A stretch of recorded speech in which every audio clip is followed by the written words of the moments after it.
This book shows you how to stop being negative and better handle your emotions. John Milton wrote, "When the mind is alone and in its own space, it can turn hell into heaven and heaven into hell."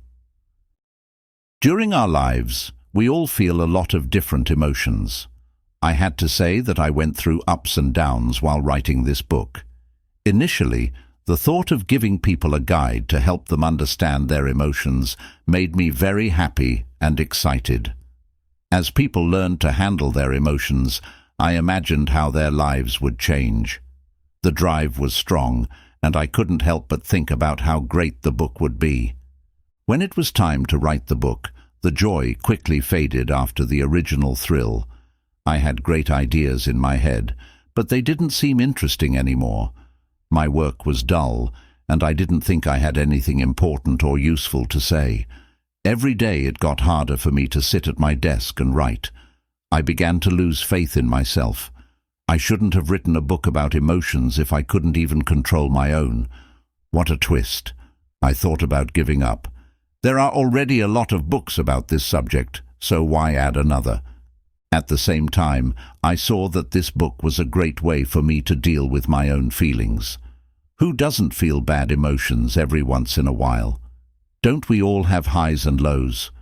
What we do with our lows is very important. Are we increasing our emotions to get better? Do they teach us something, or do we just beat ourselves up over them? Let's discuss your emotions right now. The first thing I want to know is how you feel right now. The first step toward mastering your emotions is understanding how you feel. Your emotions may have been lost because you've been thinking about yourself so much. You might have said something like, "I think this book could be useful," or "I really think I could learn something from this book." But these answers don't show how you really feel. You just feel. You don't think or say anything about how you feel. Not because you don't think this book could be useful, but because you think it could be useful, which makes you excited to read it. Your feelings show up as real reactions in your body, not as thoughts in your head. We don't want to talk about our emotions, which may be why the word feel is overused or abused so frequently. How do you feel now? Why is talking about emotions important? The good or bad of your life depends on how you feel. Emotions have the power to either make or break your life. That's why these things are some of the most important ones to pay attention to. Your emotions shape everything you do. Everything looks, feels, or tastes better when you're happy. You also have better thinking, more energy, and it seems like there are endless opportunities. On the other hand, when you're sad, everything seems dull, you don't have much energy, and you lose motivation. Your mind and body are stuck in a place you don't want to be, and the future doesn't look good. Your emotions can also help you find your way. They can let you know when something is wrong and help you fix it. They may be some of the most powerful tools you have for personal growth because of this. Parents and schools didn't teach you how emotions work or how to control them, which is a shame. It's funny that your mind doesn't come with a how-to guide, but almost everything else does. No one has ever given you a guidebook on how to better control your emotions and understand how your mind works, have they? Not yet. So little did I believe there was one until now. This book is like a how-to guide that your parents should have given you when you were born. It's the set of instructions you should have gotten at school. It has everything you need to know about emotions to get past your fears and limits and become the person you want to be. You'll find out what emotions are, how they come about, and how to use them to grow as a person. Additionally, you'll discover how to handle bad emotions and train your mind to produce more good ones. If you read this book all the way through, I really hope that you will have a good idea of what emotions are and have all the tools you need to start controlling them. This book will help you understand what emotions are and how they affect your life. It will also help you recognize the negative emotions that are running your life and learn how to get rid of them. Finally, it will help you change your story to gain more control over your life and make your future more interesting. and it will reprogram your mind to feel more positive emotions. This is a more complete list of what you will learn from this book. Part 1. What feelings are. We'll talk about what emotions are in Part 1. You'll find out why you naturally think about bad things and what you can do to stop this. The impact of your views on your emotions will also be revealed. Finally, you'll understand how and why bad emotions are so tricky. Part 2. Things that make you feel bad. We'll talk about the things that directly affect your emotions in Part 2. The parts of your life that affect your emotions are broken down into 4 groups: your body, your thoughts, your words, and your sleep. The third part is about how emotions are made. You'll learn how emotions are made in Part 3. In addition, you will learn how to train your mind to feel better emotions. Part 4. Using your feelings to grow as a person. How to use your emotions for personal development will be covered in Part 4. You will learn how emotions like fear and sadness work and why you feel them. After that, you'll learn how to use them to get bigger. Allow us to begin. Follow these steps to use this book. Please read this whole book at least once. After that, I want you to go back to the book and focus on the parts you want to learn more about. Even though I put a lot of different tasks in this book, I don't expect you to do them all. I want you to choose some and use them in your life. Do not forget that how useful this book is to you will depend on how much time and work you are willing to put into it. Tell your family and friends about this book if you think it could help them in any way. I think it would be good for all of us to learn more about emotions because they are complicated. Part 1. What feelings are. Chapter 1. A tendency to see things as bad. 1. How your way of surviving affects your feelings. Why people are more likely to be negative. Your brain is built to help you stay alive, which is why you can read this book right now. If you think about it, the chance that you would be born was very small. All the generations that came before you had to live long enough to have children for this miracle to happen. They must have been close to death hundreds or even thousands of times as they tried to stay alive and have children. Luckily, you probably don't have to deal with death every day like your ancestors did. Life has never been better in many parts of the world. Still, the way you stay alive hasn't changed much. Your brain is still scanning the world around you for possible dangers. Some parts of your brain are no longer useful in many ways. Your brain still gives a lot more weight to bad events than to good ones, even if you're not about to be eaten by an animal right now. One example of a bias toward negativity is the fear of being turned down. In the past, being kicked out of your group would make it much less likely that you would survive. Because of this, you learned to look for any sign of being turned down, and your brain became programmed to do this. These days, being turned down doesn't usually have much of an effect on your long-term survival. Everyone could hate you, but you could still have a job, a place to live, and plenty of food. Even so, your brain is still set up to see rejection as a threat to your life. This is why being turned down hurts so much.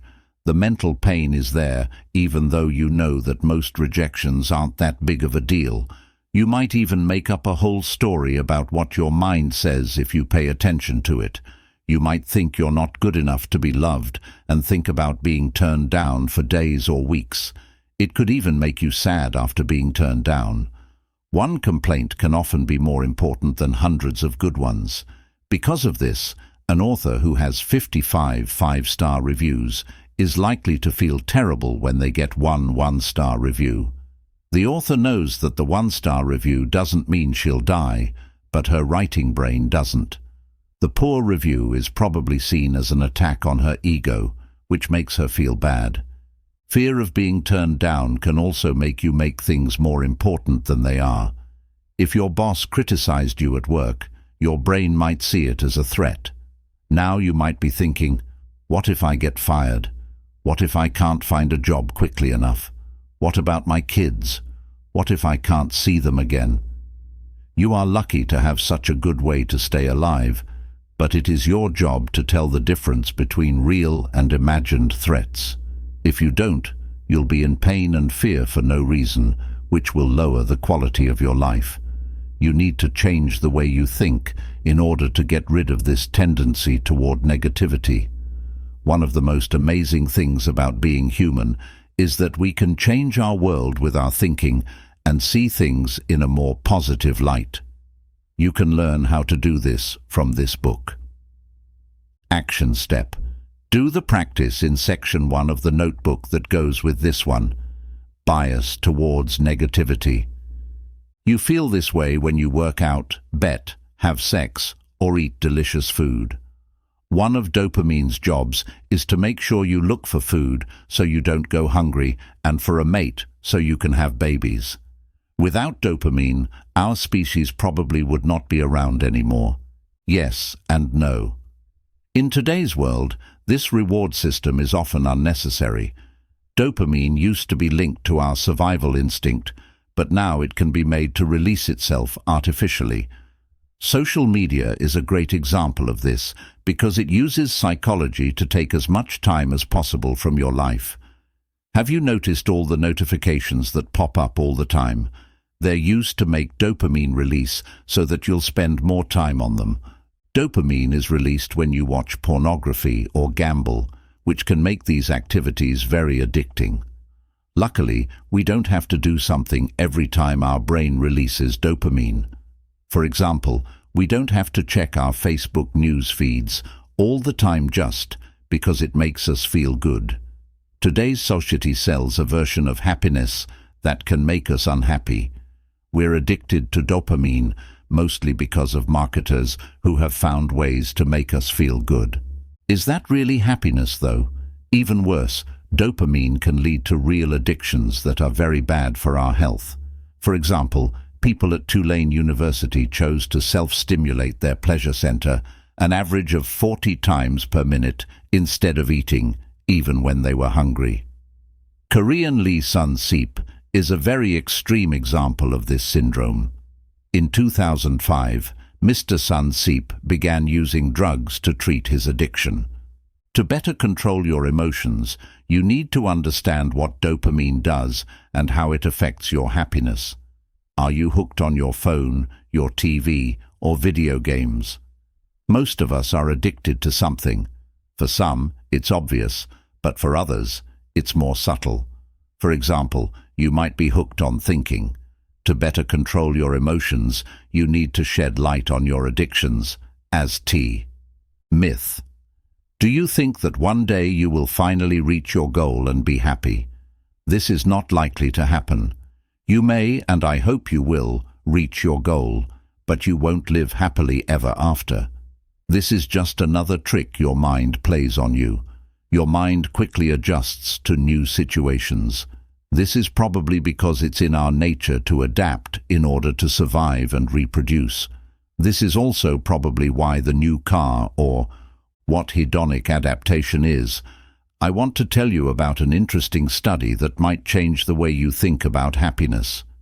It was done in 1978 on lottery winners and paraplegics, and it really opened my eyes to how winning the lottery or becoming paralyzed affected happiness.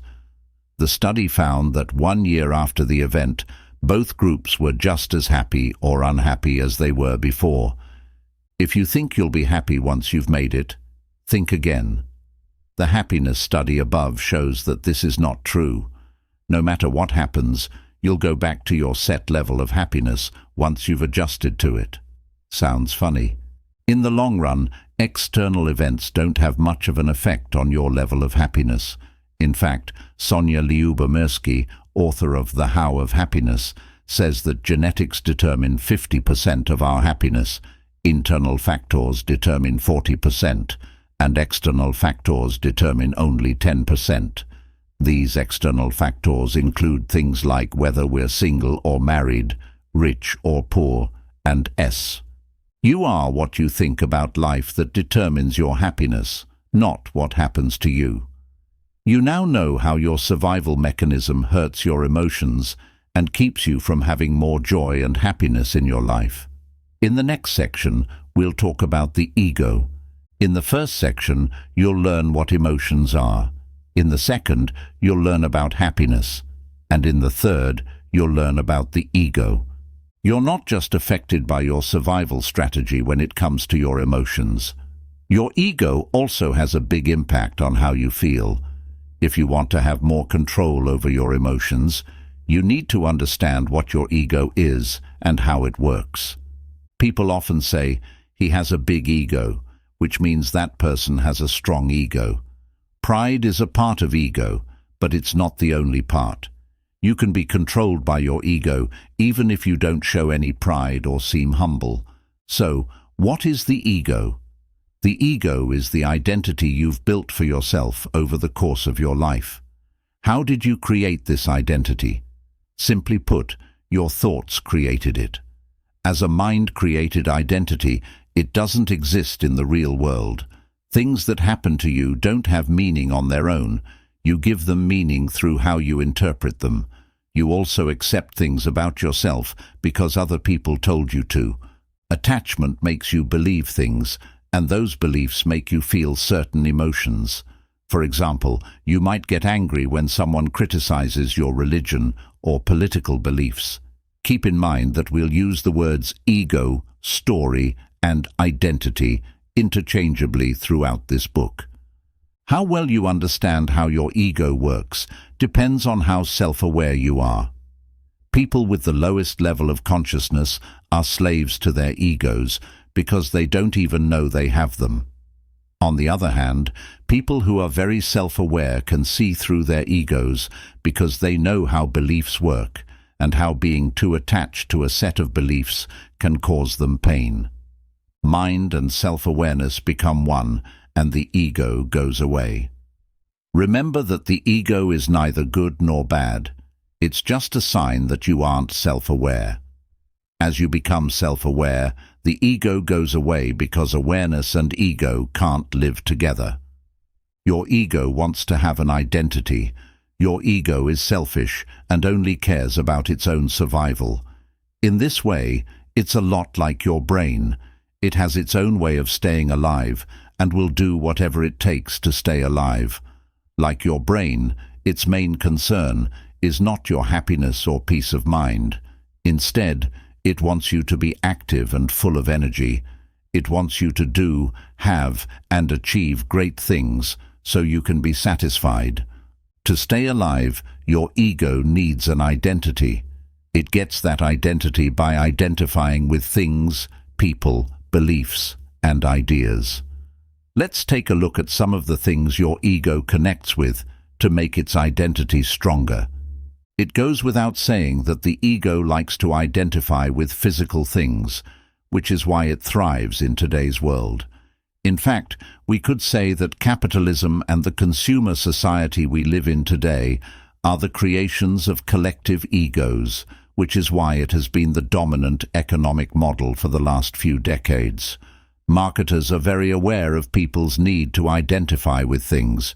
They know that people don't just buy a product.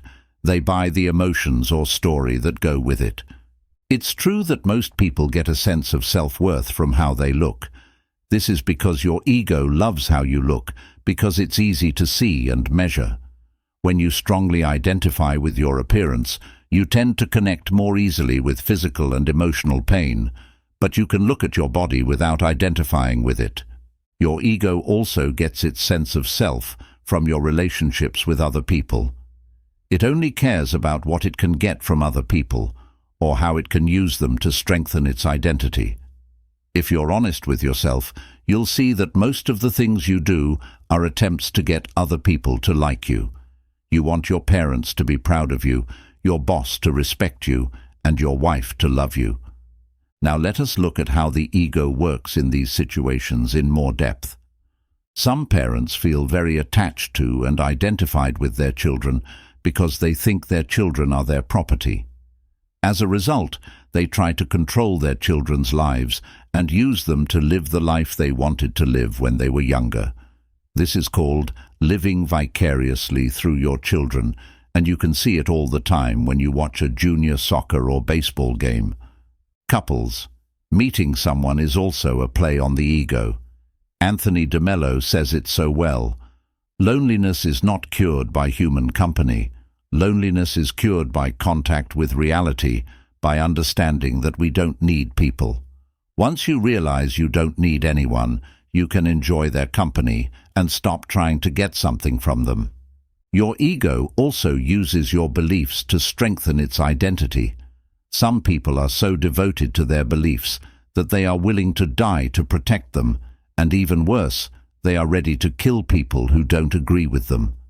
Religion is a great example of how dangerous it is to be too devoted to beliefs. Ego will use any belief to strengthen its identity, whether it's religious, political, metaphysical, or something else. Here is a partial list of the things that give your ego its identity: your body, your name, your gender, your nationality, your culture, your family, your friends, your beliefs, political, religious, etc., your personal story, how you see the past, what you think will happen in the future, your problems, illnesses, money, victim mentality, your age, your job, your social status, your role as an employee or homemaker, and so on. Main traits of the ego. These are some of the main traits of the ego. The ego likes to connect with things because it thinks that having something means being something. If you want to feed your ego, you should compare it to other egos. The ego is always looking for more. It wants more fame, more stuff, more attention, and so on. Your ego's view of your own worth is often based on how other people see you. Your ego needs other people to like you in order to feel important. The egos need to feel better than other egos. Your ego wants to feel better than other egos. It wants to stand out and needs to make up fake barriers to do that. These are some of the strategies it uses. Getting more valuable through other people. If you have smart, famous friends, your ego will connect with them to make itself stronger. This is why some people love to brag about how smart, rich, or famous their friends are. When people talk about other people behind their backs, they feel different and better than them. This is why some people like to gossip. It makes them and everyone else in their group feel better. Having an inferiority complex. This hides a desire to be better than other people. Yes, even in this situation, people want to feel better. Having a power complex. This hides the fear that you're not good enough. The ego loves to be right. It's a great way for it to prove its presence. Have you noticed that everyone, from Adolf Hitler to Nelson Mandela, thinks they're doing the right thing? Most people think they're right, but can everyone be right? When people whine, they automatically think they are right, and everyone else is wrong. This is also true for things. For example, have you ever slammed into a table and cursed it? I have, and it was so rude to be in my way, wasn't it? To get attention, people may break the law, wear strange clothes, or get tattoos all over their bodies. This is because the ego likes to stand out and receive praise or respect.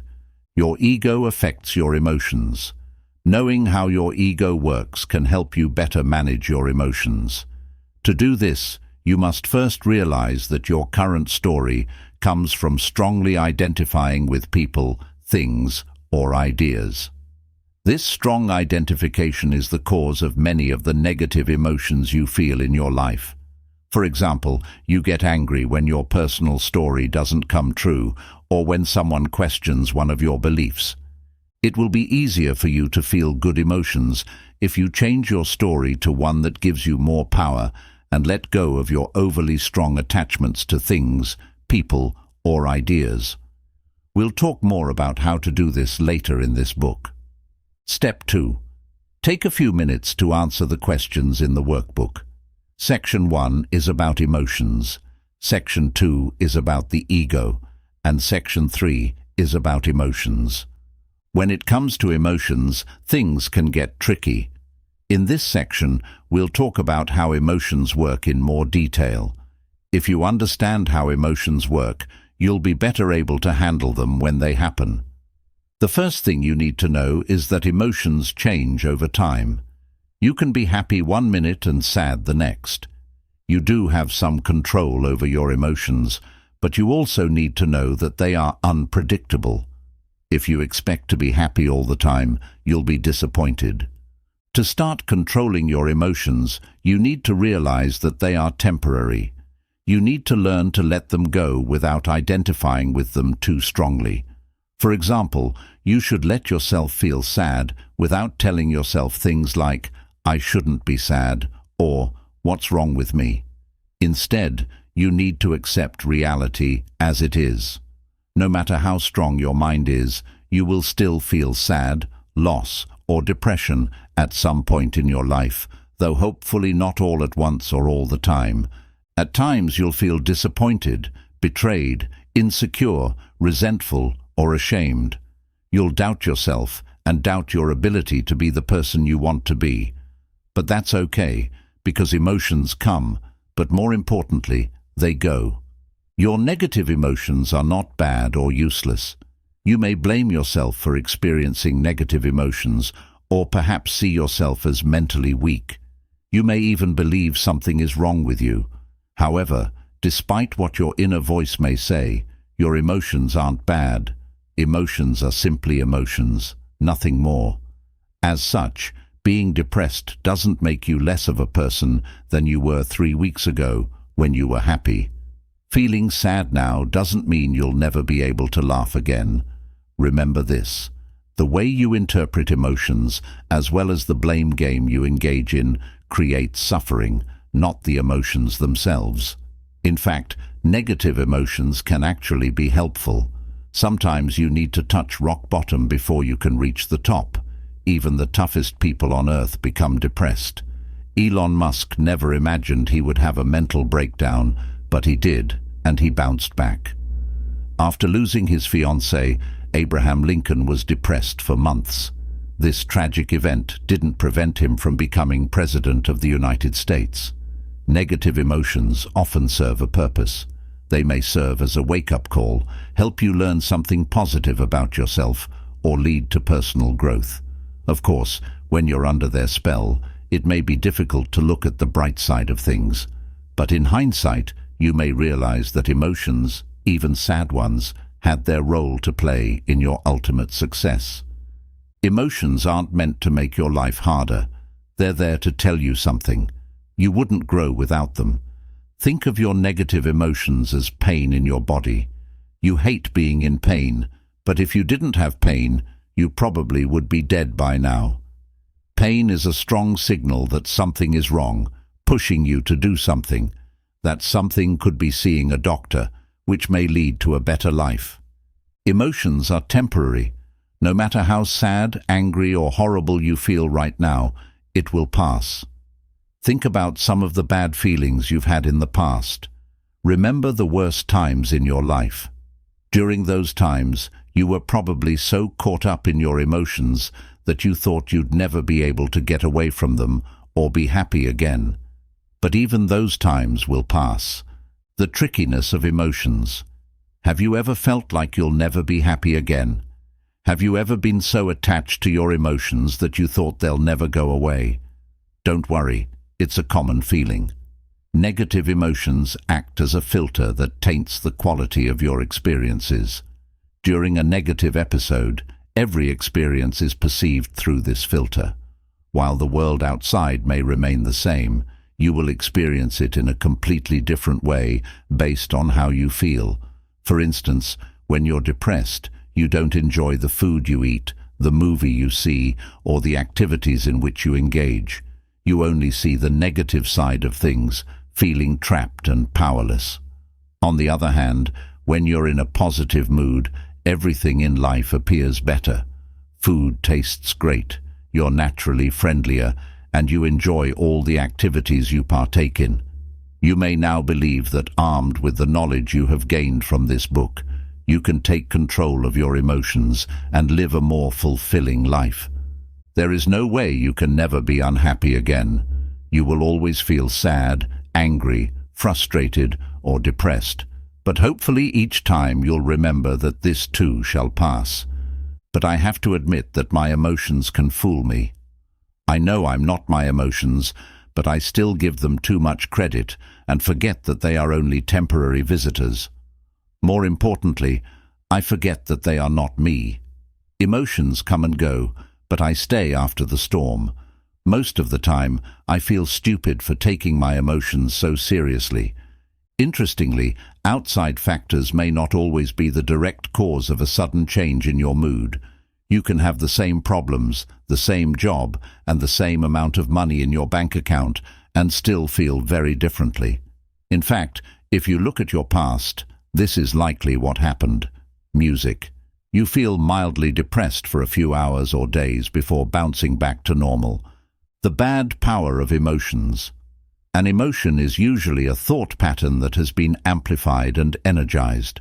Because emotions are so strong, it can be hard to stay present enough to be able to watch them at first. They want to take over, and they usually do if you are not present enough. Eckhart Tolle, The Power of Now. When you're under the spell of negative emotions, it seems impossible to break free. You may know that dwelling on the same thoughts is pointless, but you can't help but go with the flow, feeling a strong pull. You keep identifying with your thoughts, which makes you feel worse and worse. At this point, no logical argument seems to work. The stronger the pull, the more these emotions fit your personal story. For example, if you feel like you're stuck in a cycle of negative emotions, how your emotions filter your outlook on life can greatly change how you act and behave. When you're feeling good, you have more energy, which gives you more confidence in everything you do, the willingness to try new things that might make your life better, the freedom to leave or break out of your comfort zone, more emotional space to keep going when things get tough, better ideas, more creativity, and a real-life example. Let me give you an example from my own life. In both cases, the outside factors were the same. The only thing that was different was how I felt at the time. Case 1. Feeling excited about my online business. More confidence in everything I do. I feel as though my ideas are good. I'm excited to work on my books and eager to write articles. I am open to sharing my work and promoting it, an openness to consider new courses of action. I am open to new ideas or to work on a new project. I can think of ways to collaborate with other authors and start building a new coaching program to offer my audience. The ability to get out of my comfort zone. It becomes easier for me to push myself beyond my comfort zone. I may contact people I don't know or run Facebook Lives, for instance. More emotional room to persevere. I stick to my projects even when I lack motivation, better ideas and enhanced creativity. I am open to new ideas. I might come up with new ideas for books, articles, or other creative projects. Easy access to more positive emotions. I attract more positive emotions. Music. At the same time, my mind rejects negative thoughts more easily by refusing to identify with them. Case 2.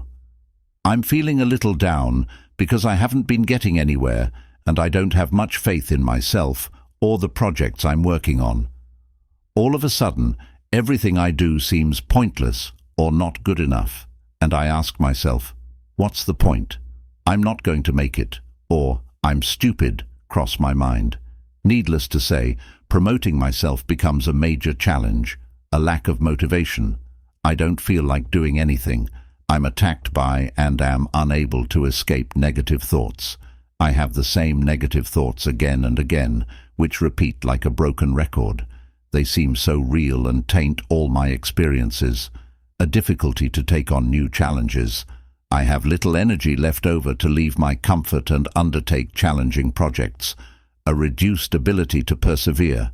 I have difficulty finishing tasks, and I procrastinate over tasks I should be working on. A propensity to attract negative thoughts. I attract more and more negative thoughts. Although these thoughts may have been crossing my mind before, now they stick fast by identifying with these thoughts. I generate more negative emotions. Both cases happened only a few days apart. The external environment was the exact same, but my emotional state was radically different and led me to take different actions. Your emotions are like magnets. They pull in thoughts that are on the same wave. That's why it's easy to have negative thoughts when you're feeling down. By holding on to these thoughts, you make things worse, as Eckhart Tolle wrote in The Power of Now. Often, your thoughts and emotions feed each other, and your thought pattern creates a magnified reflection of itself in the form of what you're feeling. Eckhart Tolle's book, How to Free Yourself from the Pull of Emotions, explains how to do just that. Breaking the magnetic power of emotions. Let's say you're having a bad day at work and aren't feeling well. Your bad mood makes you think of more bad things, like how stupid it is that you're still single at 30 and start beating yourself up over it. Then you blame yourself for being overweight and remember that you have to go to work next Saturday, which makes you think about how bad your job is. Do you see how much easier it is? Real life example. I have knee problems, which prevent me from practicing many sports. Since I've always loved sports, these injuries have been a source of emotional pain. Fortunately, I seldom feel pain in my knees, but when I do, it can trigger negative emotions. One day, as I was observing my thought process, we all have different hobbies, haven't we? I realized experiencing pain in my knees negatively affected my mood, triggering more negative emotions in a negative feedback loop. The pain would cause me to focus on all the things that were going wrong, from my work to my personal life. As a result, I would experience negative emotions for hours or even days. The point I'm making is, no matter how great your life is, if you spend most of your time focusing on your problems, you'll become depressed. Thus, to reduce negative emotions, you must learn to compartmentalize your issues. Don't let your mind over-dramatize things by clustering unrelated issues. It will only make you feel worse. Instead, remember that negative emotions exist only in your mind. Taken separately, most of your issues aren't such a big deal, and there is no rule that says you have to solve them all at once. Beginning to pay attention to your emotions, write down your bad feelings, and study what makes them happen will help you find patterns. For example, if you were sad for 2 days, ask yourself, what made me feel that way? What kept me going during those 2 days? What story was I telling myself? How and why did I get out of my slump? What can I learn from this experience? The answers to these questions will be very helpful. We've already seen that you attract thoughts that are in sync with your emotional state. The opposite is also true.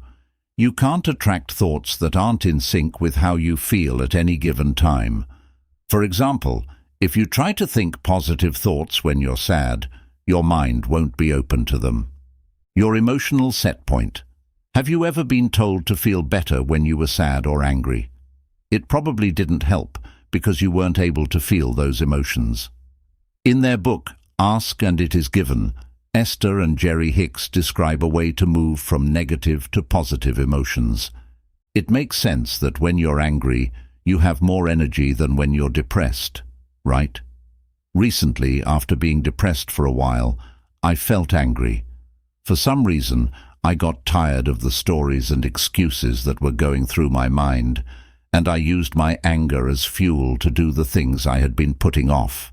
As a result, I was able to build momentum and move up the emotional ladder.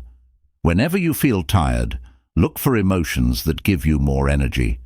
Emotions and mental suffering. Did you know you create a lot of unnecessary pain in your life each time you lock onto a thought or hold on to an emotion? You suffer. A great example of this is how you react to physical pain. Whenever you feel pain, your first reaction is to interpret it. When you do so, you generate negative thoughts. Your identification with these thoughts is what creates mental suffering. Below are some of the thoughts that may cross your mind in these situations. What if this pain never goes away? What if I can't do X, Y, Z anymore because of the pain? What if it gets worse? What if I need to undergo surgery? What if I can't go to work? I have an important project I must finish on time with this pain. Today is going to be challenging. I don't have money. How will I pay hospital bills if things get worse? This internal dialogue creates suffering, but does nothing to help solve the problem. You can still function properly and take appropriate actions without dwelling on any of the above worries. Negative emotions are not the problem. The mental suffering you create out of these emotions is. Another example of mental suffering is procrastination. Have you ever delayed starting a task for days or weeks just to realize it wasn't a big deal once you completed it? I have.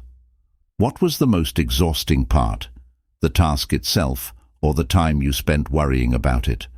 Or perhaps you didn't sleep long enough and keep telling yourself, "Today is going to be a rough day," as you imagine all the tasks you need to do. You already feel exhausted. Psychologists have shown that mental suffering is what consumes most of your energy.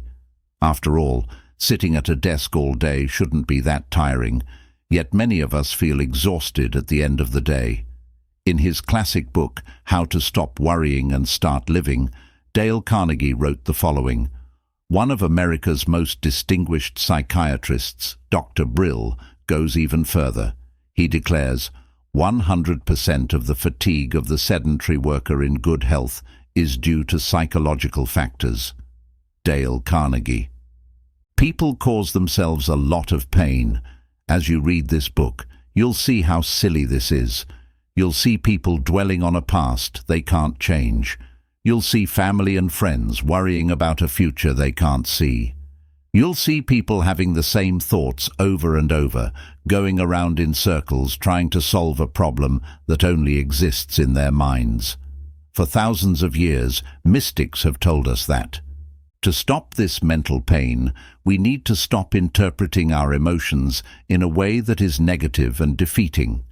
Why problems don't exist. To take it a step further and look at why problems don't exist in reality, we can say that problems don't exist. Here's why. What you don't focus on doesn't exist. A problem only exists when you pay attention to it. What you don't think about doesn't exist from your mind's point of view. A problem only exists in time. A problem can only exist in the past or in the future. And where do the past and future exist? In your mind. Steps to take. Use the worksheets to learn more about how emotions work. Part 1. What emotions are for, what emotions are, and how they work. Part 2. What makes you feel that way? GIGO stands for garbage in, garbage out. If you do bad things, say bad things, and think bad things, the waste will make you sick. On the other hand, if you do good things, say good things, and think good things, the result will be good. Emotions are complicated, and many things can affect how you feel. In this part, we'll talk about some of the things that can vary your emotions. Pull-up shorts. The good news is that you can control some of your emotions. If we leave out automatic emotional responses that come from trying to stay alive, then most of your emotions are made by you. They come from how you see thoughts or events as problems. Later in the game, though, these aren't the only things that can change your emotions. Your body, your voice, the food you eat, and how much sleep you get can also change your emotions and, by extension, your life. Let's look at how each of these things changes your emotions. 4. How sleep changes your mood. What kind of sleep you get and how much of it you get affects your mood. You've probably felt grumpy, unable to focus, or tired when you didn't get enough sleep. You may have also had trouble dealing with negative emotions. Lack of sleep can affect mood in many different ways. According to a study of people with anxiety or depression, most of them said they got less than 6 hours of sleep each night. Not getting enough sleep also raises the risk of death. Researchers at the non-profit organization RAND Europe found that people who slept less than 6 hours a night had a 13% higher risk of death than people who slept between 7 and 9 hours. The same study also found that lack of sleep cost the US economy an estimated $411 billion a year. Interestingly, not getting enough sleep also seems to make it harder to enjoy good things in life. How to sleep better? You can get better sleep in a lot of different ways. Here are a few. Make sure your bedroom is completely dark.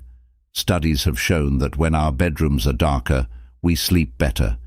If your room isn't completely dark, what can you do to make it darker? You could buy a sleep mask or curtains that block out more light. Avoid using electronic devices. This applies to smartphones, tablets, televisions, and the like. According to sleepfoundation.org, studies have shown that even our small electronic devices emit sufficient light to mislead the brain and promote wakefulness. As adults, we are subject to these influences, and our children are particularly susceptible. A 2014 study published in PNAS showed that melatonin, a chemical that helps regulate sleep patterns, was reduced by 50% in participants who read with electronic devices rather than books. These participants took about 10 minutes longer to fall asleep and lost 10 minutes of deep sleep, also known as REM. Participants also reported feeling less alert in the morning. If your device has a night setting for nighttime use, it may still have a negative impact on your sleep, but just test the night setting and see if it makes a difference to your sleep patterns. If you absolutely have to use electronic devices at night, consider wearing glasses that block the blue light they emit. It's best to put the glasses on a few hours before you go to bed. Calm your mind. If you're like me, you may have a lot of thoughts going through your head when it's time to sleep. I get excited about new ideas or things I want to do, which makes me feel like I could have done so much during the day, which makes it hard for me to sleep. I found that turning off electronics before bed and listening to relaxing music really helped. It's best not to drink too much water 2 hours before bed. This is a no-brainer, but it's still worth mentioning. If you have to go to the bathroom in the middle of the night, it will hurt your sleep, which will likely make you more tired the next day. Have a routine in the evening. This will help you fall asleep faster. Try going to bed at the same time every night, even on the weekends. If you like to stay up late on the weekends, this might be hard, but I think you should give it a shot and see how it goes. Having a routine in the evening will also help you stick to your morning routine. This will make it easier to wake up every day at the same time without feeling tired. Take some of the above suggestions into account if you have trouble sleeping. The best advice I can give you is to keep trying new things until you find what works best for you. 5. Changing your feelings with your body. An American psychologist named Amy Cuddy said, "Our bodies change our minds change our behavior, and our behavior changes our outcomes." Body posture and body language. You can change how you feel by changing your body posture and body language. When you're happy or confident, you make your body bigger.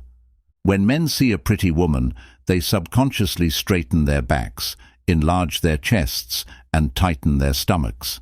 This is similar to how gorillas pound their chests to show confidence and power.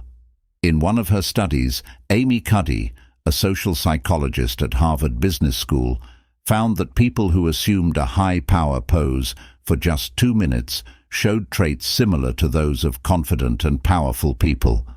More specifically, she saw that after 2 minutes of holding a high-power pose, testosterone levels rose by 25%, cortisol levels dropped by 10%, and risk tolerance rose. After 2 minutes of holding a low power pose, testosterone levels dropped by 10%, cortisol levels rose by 15%, and risk tolerance fell. Only 60% of those who held the low power pose chose to play a game of chance. In his book, Constructive Living, David K. Reynolds wrote about how he changed his identity to become his alter ego, David Kent, and created a depressed and suicidal patient. His goal was to get into different psychiatric facilities as an anonymous patient to see how they worked from the inside. It's important to note that he wasn't pretending to be depressed. He was actually depressed. Psychological tests proved it. Here's how he did it. Sitting slouched in a chair. There is no one who can help. It's not possible. I have no power. I give up. Shake your head, sigh, or cry. Just act sad, and you'll eventually feel sad too. David K. Reynolds, Constructive Living. Michael Otto, a professor of psychology at Boston University, says that exercising has big benefits.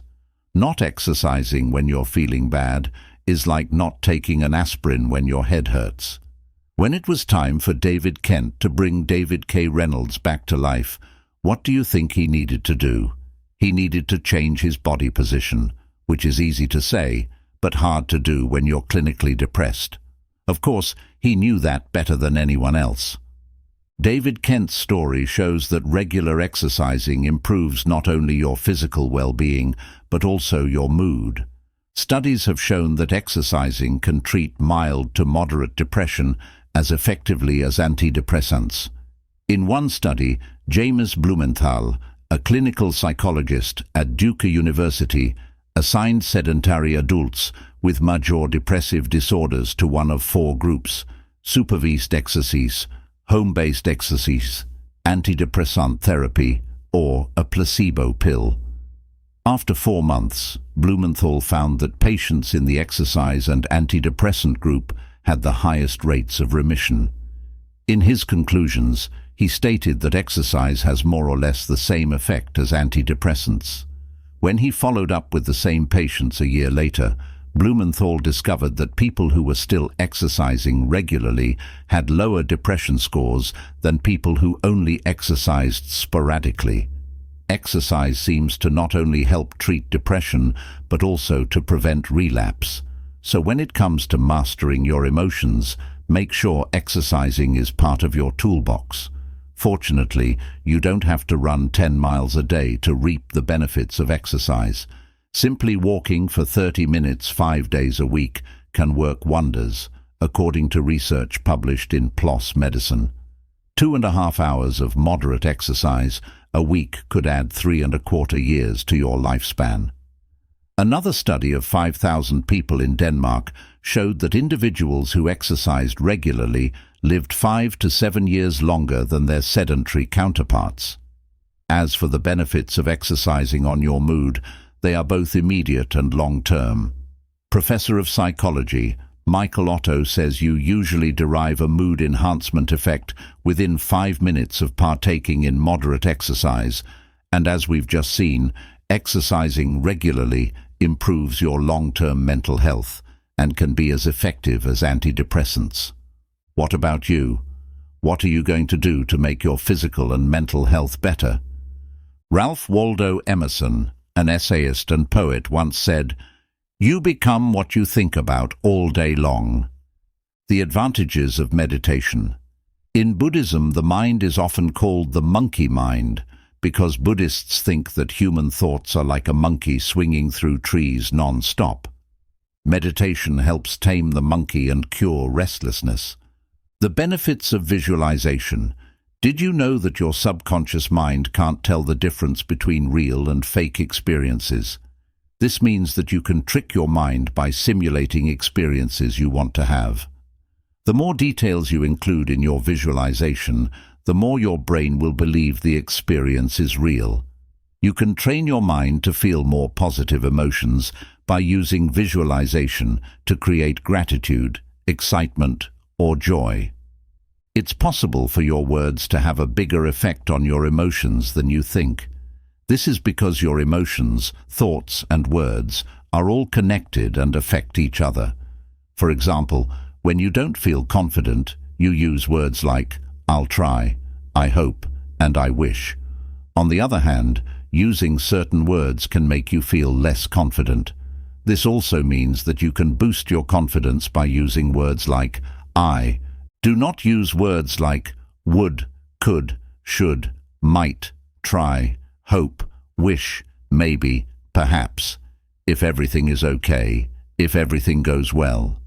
Instead say, "I will, absolutely, definitely, of course, sure, certainly, obviously, without any doubt, no problem."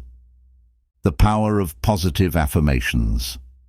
Positive affirmations are messages you say to yourself over and over until your subconscious mind believes them. Over time, they train your mind to feel good emotions like gratitude or confidence. For more information on how to train your mind, see Conditioning Your Mind. How to say good things to yourself. If you want to say, "I will be confident," you should say, "I am confident." Instead, say, "I am confident." Do not use negative forms like, "I am not shy." Instead, say, "I am confident." Say this phrase over and over for 5 minutes. Do it every day for at least a month, ideally longer. Use both imagery and your emotions at the same time. Here are some examples of strong affirmations. I love being confident. I am independent of the good or bad opinions of others. I am beneath no one, and no one is beneath me. You can say "I love you" with your name added while looking at yourself in the mirror, like this. I love you, your name. Do this every day for 5 minutes. Think of words that show a lack of commitment, confidence, or assertiveness. Before you send an email, go over it and replace words like "I'll try," "I should," "I hope," etc. with "I will" or something equally assertive. For the next 3 weeks, challenge yourself not to use words that show a lack of confidence. Tony Robbins, a famous life coach, has been using what he calls incantations for decades. Before meeting a client or giving a seminar, he uses his body and certain phrases to get himself in the right frame of mind and reach a state of absolute certainty. When you say your affirmations, try using your body as well. Remember that both your words and your body touch your emotions. 8. How your breathing affects your emotions. You can go days without food or sleep, but you can't last more than a few minutes without oxygen. Some people don't know how to breathe properly, which means they don't get as much energy as they could and tire more easily than others. This lowers their mood and makes them more likely to feel bad emotions. There are several ways that good breathing can help you. Breathing more slowly can help you feel less anxious. Breathe-walk breathing slows down your breathing, which can help you feel less stressed and more aware. If you breathe 8 times a minute, you can feel very aware, see more clearly, be more sensitive to your body, and have your brain's 2 halves work together more efficiently. Breathing quickly, like in the breath of fire, can help you relax, stay awake, and have more energy, among other things. 9. How your surroundings affect your emotions. When I say environment, I mean everything that can have an impact on you. It could be the people you spend time with, the TV shows you watch, or the place where you live. For example, mean relatives or a messy desk can make you feel down. When I'm feeling down, cleaning my room, organizing my computer files, or decluttering my desk often makes me feel better. For more on how you can change your environment to change your emotions, see Changing Your Environment. 10. How music can make you feel. We all know music affects our mood. Who hasn't listened to Rocky's song while working out, for instance? Music can help you relax when you're tired, motivate you when you're in a slump, persevere when you're at the gym, help you access feelings of gratitude, and put you in a positive mood state. Some studies have shown that listening to positive music can help people boost their mood. In a study conducted in 2012, participants reported higher positive mood after listening to a positive song for just 12 minutes, 5 times over a 2-week period. Interestingly, it only worked with participants who were told to make an effort to boost their mood. Other participants didn't report such mood improvement. Another study conducted in 2014 showed that music can help reduce negative mood and boost self-esteem, as indicated below. Specifically, the most significant results of the music interventions on the psychological side can be identified in the aspects more closely related to mood, especially in the reduction of the depressive and anxieties component, and in the improvement of the emotional expression, communication, and interpersonal skills, self-esteem, and quality of life. Stratton and Zalanowski from Penn State University also looked into how music affects mood. They had their students keep music diaries for 2 weeks. Stratton found that not only did our sample of students report more positive emotions after listening to music, but their already positive emotions were boosted by listening to music. It was interesting that the type of music or the setting in which students listened to the music didn't affect their mood. You can take it a step further and use the power of music to condition your mind by making playlists that are specific to your emotional needs. Making playlists takes time, but it's well worth it. Christopher Berglund, a world-class endurance athlete and coach, uses music to help him stay motivated and do his best. In an article published in Psychology Today, he said, "As an athlete, I developed an ideal mindset. It became clear that I could use music and my mind to create a mirror world that had little to do with reality, even when the weather was really bad or when I was physically hurt. You can use music to stay positive and always see the glass as half full. You can do the same thing when you work out or in your daily life." Christopher also likes to listen to certain songs before a big interview or when he speaks in public. For me, I like to listen to songs that make me feel grateful. What about you? How do you use music to improve your mood? Exercise. Try out different kinds of music. Everyone is different. Don't listen to a song because it's famous. Listen to it because it makes you feel good. Everyone has their own musical tastes, and what counts is how you feel when you listen to music. Don't be afraid to try new things. Listen to different kinds of music and notice how they make you feel. Are they driven, happy, inspired, or calm? Action step. Use the paper to come up with new ways to better control your emotions. Start making songs for the moods you want to experience. Part 2. What makes you feel that way? Part 3. How to change how you feel. The mind always tries to avoid and say no to the present moment. This means that the more you identify with your mind, the worse things get for you. You could also say this: the more you can honor and accept the now, the more you are free of pain, suffering, and the egoic mind. Eckhart Tolle, The Power of Now. First, we'll talk about how emotions are formed. Then, we'll talk about the benefits of positive thinking and how to use it to train your mind. Finally, we'll talk about why positive thinking isn't enough and what else you can do to deal with negative emotions. In particular, you'll learn how to let go of your emotions, change your story, and 11. How feelings are created. When a thought emerges on the canvas of your mind, if you don't drop it, its pursuit will either take the form of a desire or an emotion, positive or negative. Om Yogi. Many people feel emotions all the time, but not many know how they came to be.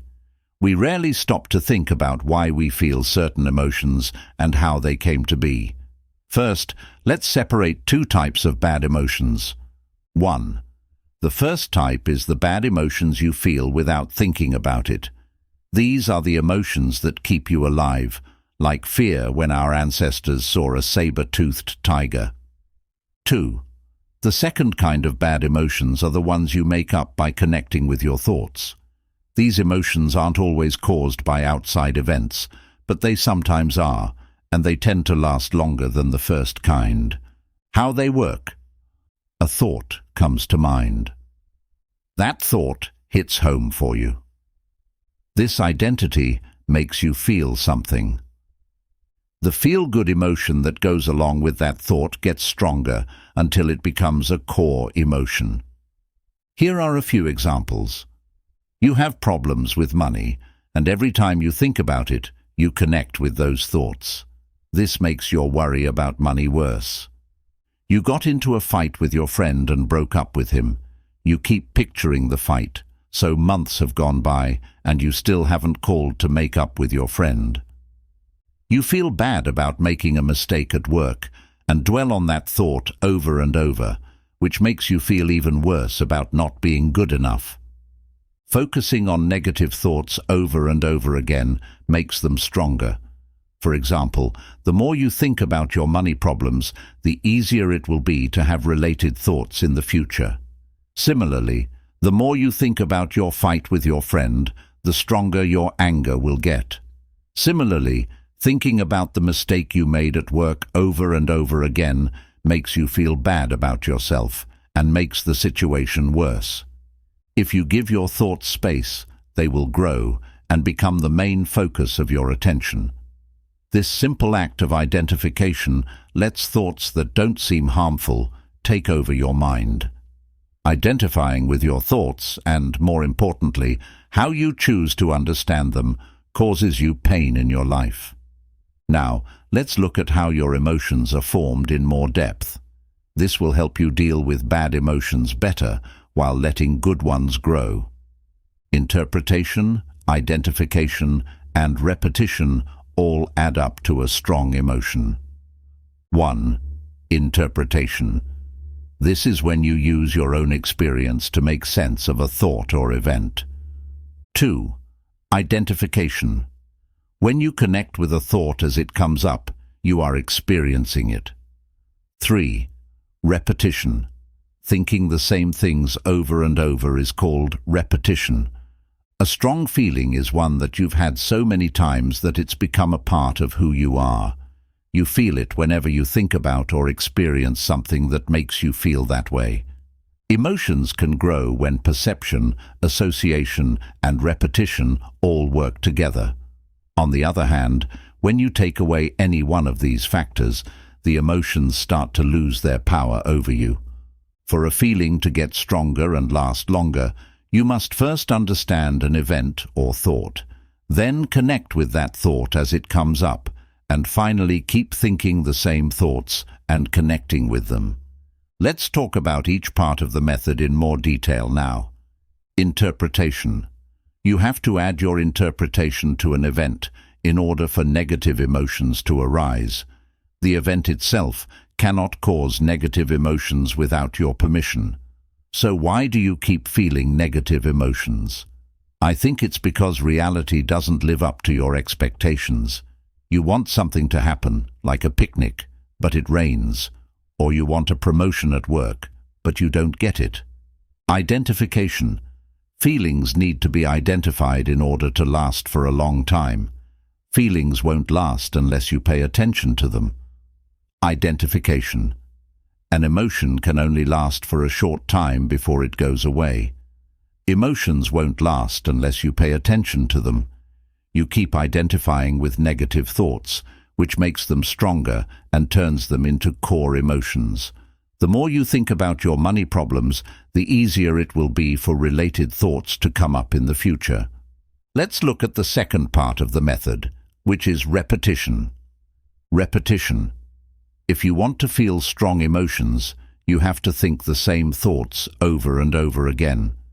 When you connect with a thought over and over again, the emotion that goes along with it gets stronger until it becomes a core emotion. This strengthens the emotional reaction. As long as you give your thoughts space and think about them over and over, they will spread and become main points of focus. This simple process of identifying and repeating thoughts lets seemingly harmless thoughts take over your mind. Identifying with your thoughts and, more importantly, how you choose to interpret them causes your life to suffer. Now that you know how emotions are formed, you can better understand how your emotional responses work. In the next sections, we'll talk about ways to change your interpretation, let go of negative emotions, and make up a more empowering story. We'll also talk about how to train your mind, use your actions to change your emotions, and change your environment to lower negative emotions. Finally, we'll give you a list of short-term and long-term solutions. The more you focus on and identify with your emotions, the stronger they become. Many people feel like they can't get away from their emotions, but they forget one of the most important truths in the world. You are not your emotions. Your emotions will come and go. So the next time you say, "I'm sad," remember that you are wrong. No one has ever been sad because their emotions are not who they are. You are like the sun. It's always there, whether you can see it or not, even when it's cloudy. You are not your emotions. You are not sad. You are just having feelings that you might call sadness at some point. This is an important difference. I hope you can see it. Emotions can also be thought of as clothes. What emotions are you wearing right now? Are they clothes of happiness, sadness, or excitement? Remember that you'll probably be wearing different emotions tomorrow or next week. How long you wear your emotions, or how attached you are to them, depends on how much you love them. Any emotion, whether you're aware of it or not, is only strong when you identify with it. That's why an emotion that you don't think about will eventually go away. For example, when you're angry, do something that requires your full attention. Your anger will quickly go away. On the other hand, if you keep thinking about your anger, it will grow until it becomes one of your main emotions. Free repetition, plus interpretation, plus identification, plus repetition equals strong emotion. We've seen that the way you interpret an event or a thought determines how you feel. We also know that as you identify with your thoughts or feelings, they become emotions. Now, if you keep repeating that process, you'll condition your mind to experience these specific emotions, positive or negative. For instance, if you focus your attention on what you believe your friend did to you, feelings of resentment will grow. As a result, you could hold a grudge for months. People often do this. They waste time holding on to negative emotions that serve no purpose just because they can't let go of them. Conversely, if you disengage from your thoughts of resentment and simply observe them over time, they will lose power, and the associated resentment will fade away.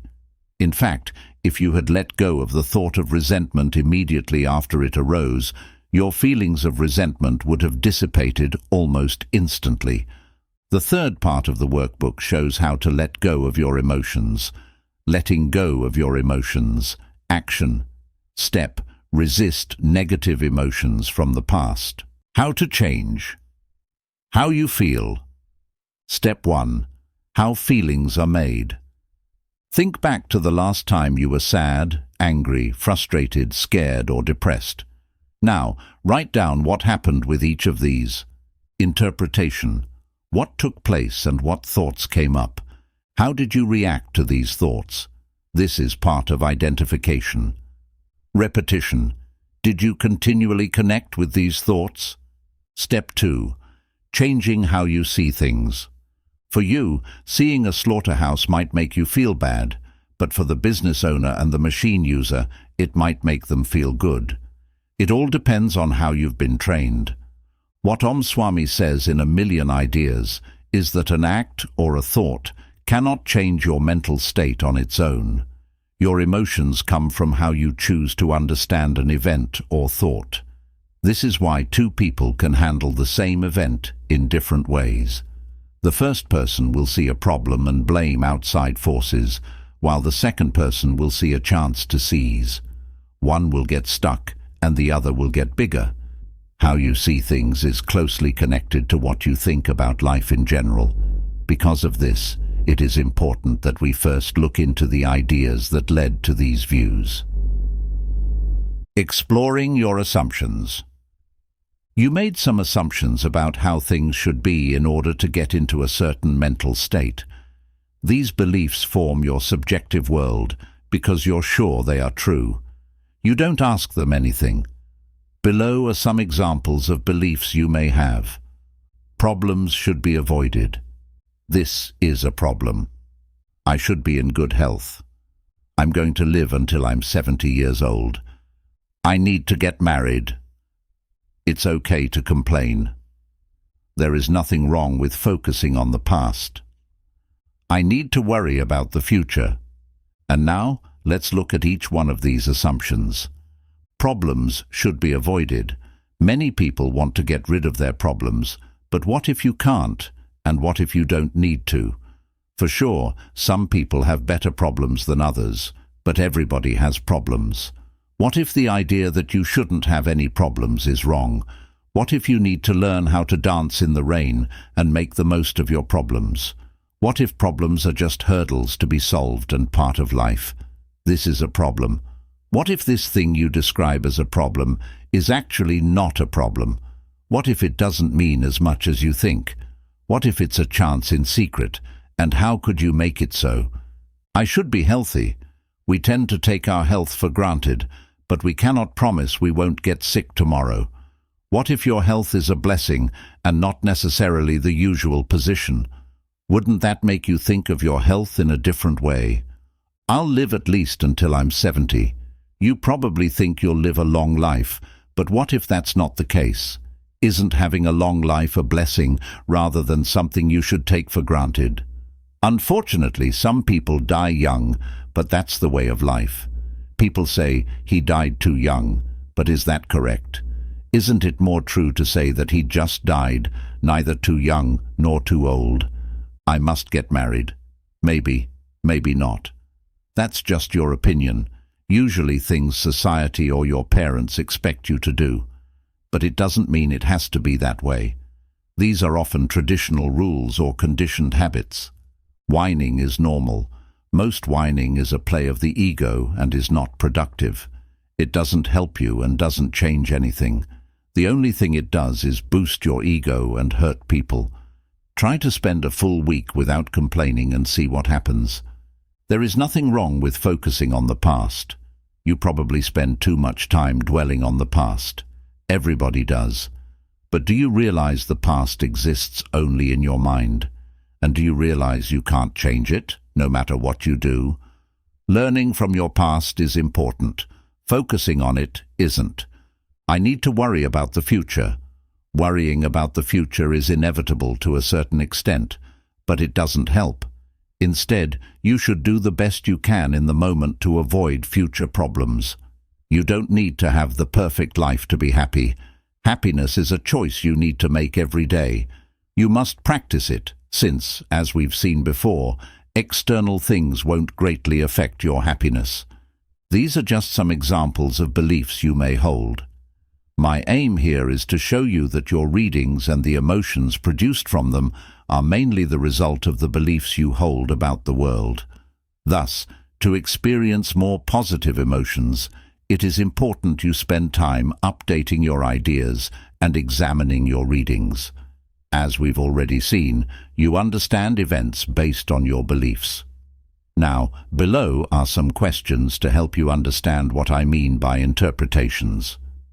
Do you think everything happens for a reason and accept it, or do you play the victim? Do you think brief failures are just steps that will lead you to success, or do you give up when you meet your first big setback? Do you try to change things that cannot be changed, or do you accept them? Do you believe you're here for a reason, or do you wander through life without any clear purpose? Do you believe problems are bad and should be avoided, or do you believe they are an important part of life? Remember, what separates people who live a happy life from people who are unhappy is often how they choose to understand their lives. Action step. Write down explanations of your emotions using the exercise part 3. Step 3. Changing your story. Write down 1 or 2 mental problems you currently have. Ask yourself, if I could get rid of some emotions, losing which ones would have the most positive effect on my life? Your interpretation of these issues. Ask yourself, what would I need to believe for my story to be true? New empowering interpretations that will help you deal with these issues. Ask yourself, what do I need to believe to avoid feeling these bad emotions? Step 4. Letting go of your emotions.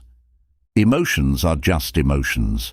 They are not you, they are not facts, and you can let them go. Here's how. Emotions are energy in motion, but what happens when you keep the energy from moving? It accumulates. When you ignore your emotions, you stop the normal flow of energy. Sadly, nobody told you how to deal with your emotions, or even that both positive and negative emotions are a normal reality. Instead, they told you that your negative emotions should be controlled because they are bad. As a result, you may have been ignoring your emotions for years. By doing so, you let them sink deeper into your mind, allowing them to become part of your character. They have often become habits you may be unaware of. For instance, perhaps you feel you aren't good enough, or maybe you experience guilt on a daily basis. These are the effects of core ideas you formed over time by suppressing your emotions. Most of us have too much mental baggage and need to learn to let go of it. We need to clear our mind and get rid of the bad emotions, stopping us from living life to the best. The fact is, your mind is already designed to help you deal with life. Your mind ensures you don't accidentally forget to breathe, keeps your heart moving, and controls your body temperature, among millions of other things. It doesn't need extra ideas to work well, neither does it need to distort emotions. If you're like most people, you spend the majority of your time living in your head. As a result, you're generally out of touch with your emotions. To start letting go of your emotions, you must first become aware of them by becoming more in touch with your body and the way you feel. Below are a few simple steps you can take to start letting go of your emotions. 1. Notice your emotions with detachment. Whenever you experience a bad emotion, simply notice it with as much detachment. As you can see, that means getting in touch with your body. Realize that each thought or picture passing your mind isn't the feeling itself. It's only your understanding of it. Practice feeling how it feels. Try to find the feeling. Think of the way you would describe the feeling to someone else. Remember, don't participate in a story revolving around that emotion, and believe in whatever pictures or thoughts that arise when you feel that emotion. To label your emotion, remember, emotions are merely temporary experiences, or if you prefer, clothes you wear for a while. They aren't you. When you experience an emotion, you say things like, I am angry, I am sad, or I am depressed. Notice how you instantly identify with your emotions. However, this is factually incorrect. The emotions you experience have nothing to do with who you really are. If you were your depression, you'd be depressed all day long, every single second of your existence. Fortunately, that's not the case. Let's assume you feel sad. Rather than saying, I'm sad, a more accurate way to describe that emotion would be, I feel sad, or I experience a feeling of sadness. Music. Can you see how different it is from saying, I'm sad? It gives you more space to distance yourself from your emotions. The more you become aware of your emotions, the more you can label them and detach yourself from them, and the easier it will be to let go of these emotions. 3. Let go of your emotions. Too often, you over-identify with your emotions and cling to them for the following reasons. They're part of the story you're telling yourself. Sometimes, you can't stop clinging to a story. even a disempowering one. Yes, you can become addicted to destructive stories, despite knowing they aren't helping you. You believe the emotions are you and feel a strong need to identify with them. You may fall into the trap of believing you are your emotions. As a result, you identify heavily with them, which creates suffering. Real-life example. I regularly felt that I wasn't good enough. As a result, I believed I should work harder. This belief led me to create lists of daily goals that were impossible to complete. Even when working from morning to night, I often fell short on my goals, which reinforced the belief that I wasn't good enough. By realizing this was just a story, I started letting go of this belief. After doing so, I noticed I was actually getting almost as much work done, but without the need to struggle and feel stressed out. I'm still working on that issue, but I gained tremendous value from this process. The challenging part was to let go of the attachment to my story. By letting go of the following: the belief that I'm not good enough and must work harder, the pride I feel from working harder than most people, the victim mentality that comes from working hard while not getting the results I want, the idea I'm somewhat special, the idea the world needs to be changed, and the need to control the outcome of my actions. As you can see, letting go of core emotions is not easy. They've become part of our identity, and we often derive twisted pleasure from them. We may even wonder who we will be without them. 4. A 5-step process to let go of emotions. In his book, The Sedona Method, Hale Dwoskin explains there are 3 different ways to release your emotions as they arise. You can: 1. Let them go. When you experience negative emotions, you can consciously choose to release them rather than repressing them or clinging to them. 2. Allow them to be here. You can allow them by acknowledging their existence without clinging to them. Or 3. You can freely welcome them. You can accept them and have a closer look at them to discover what the core of these emotions are. According to Hale Dwoskin, the first step in each case is to become aware of your emotions as they arise. He then introduces a 5-step process to let go of your emotions. Step 1. Focus on a certain emotion you would like to work on so you can feel better. This doesn't need to be a big emotion. It could be something as simple as not feeling like working on a specific task or being mildly annoyed about something. Step 2. Ask yourself one of the following questions. 1. Could I let this feeling go? 2. Could I allow this feeling to be here? 3. Could I welcome this feeling?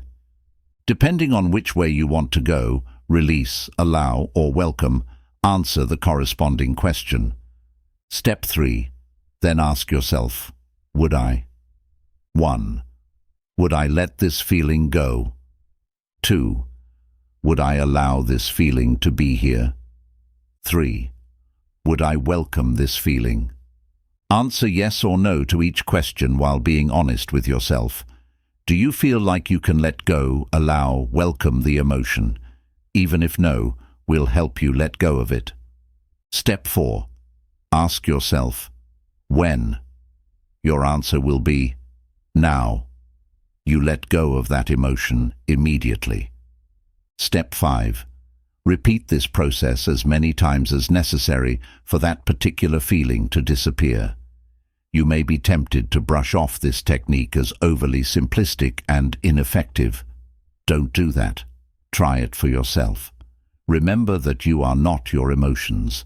That's precisely why practicing letting go of them will help you realize that universal truth. As you make a conscious choice to let go of your emotions, welcome them fully, or allow them to be, you'll gain a whole new understanding of how emotions work and how to release them. Action step.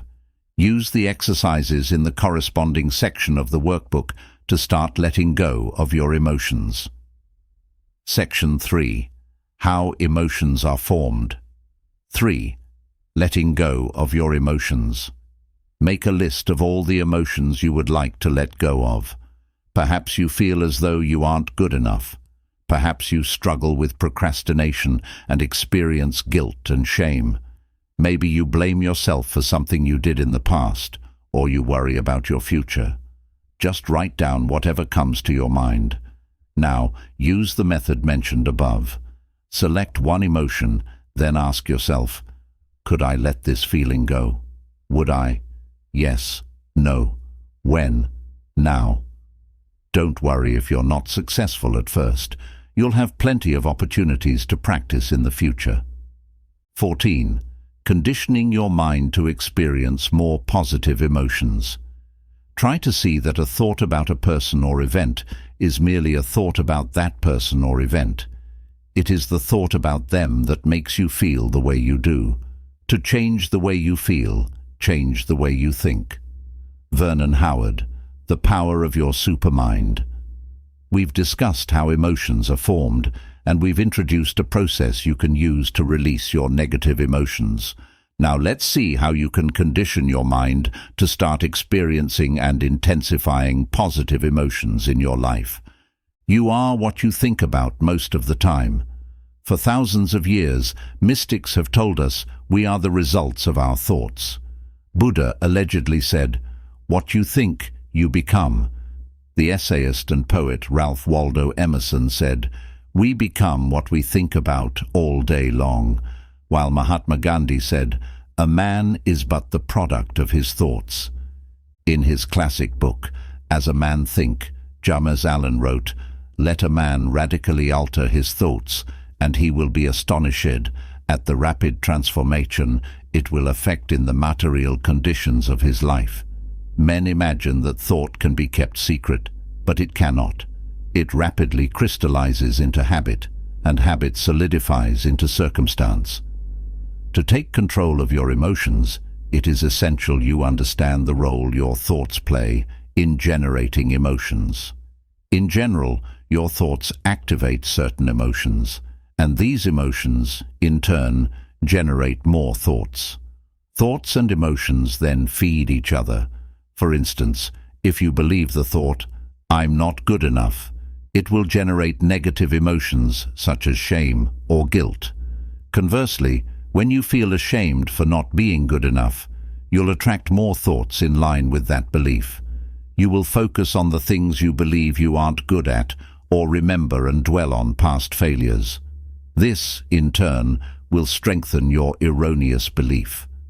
Thoughts generate emotions, and emotions dictate your actions. If you feel you don't deserve a promotion, you won't ask for it. If you believe a man or woman is out of your league, you won't ask him or her out. In a nutshell, this is the way thoughts work. They generate emotions that dictate your actions and shape your reality. While this may not be obvious to you in the short term, in the long term, you'll realize your thoughts have a tremendous impact on your life. Thoughts and emotions determine your future. Humans possess a power no other living beings have, their imagination. We can use our thoughts to manifest things and turn the invisible into the visible. However, a thought in itself isn't enough to manifest things or circumstances. It must be fueled with an energy in the form of emotion, such as enthusiasm, excitement, passion, or happiness. For this reason, someone enthusiastic about his or her dream will achieve more than a pessimistic and unmotivated person.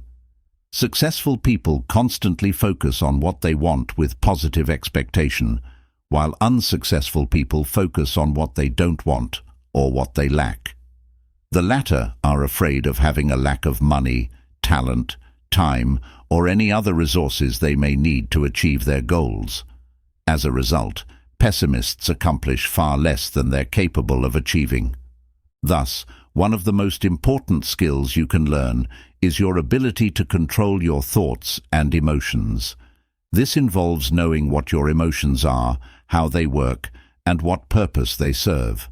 Later, we'll talk how you can use your emotions as a tool for personal growth, depositing good thoughts in your head. Confident people store good thoughts in their minds each day.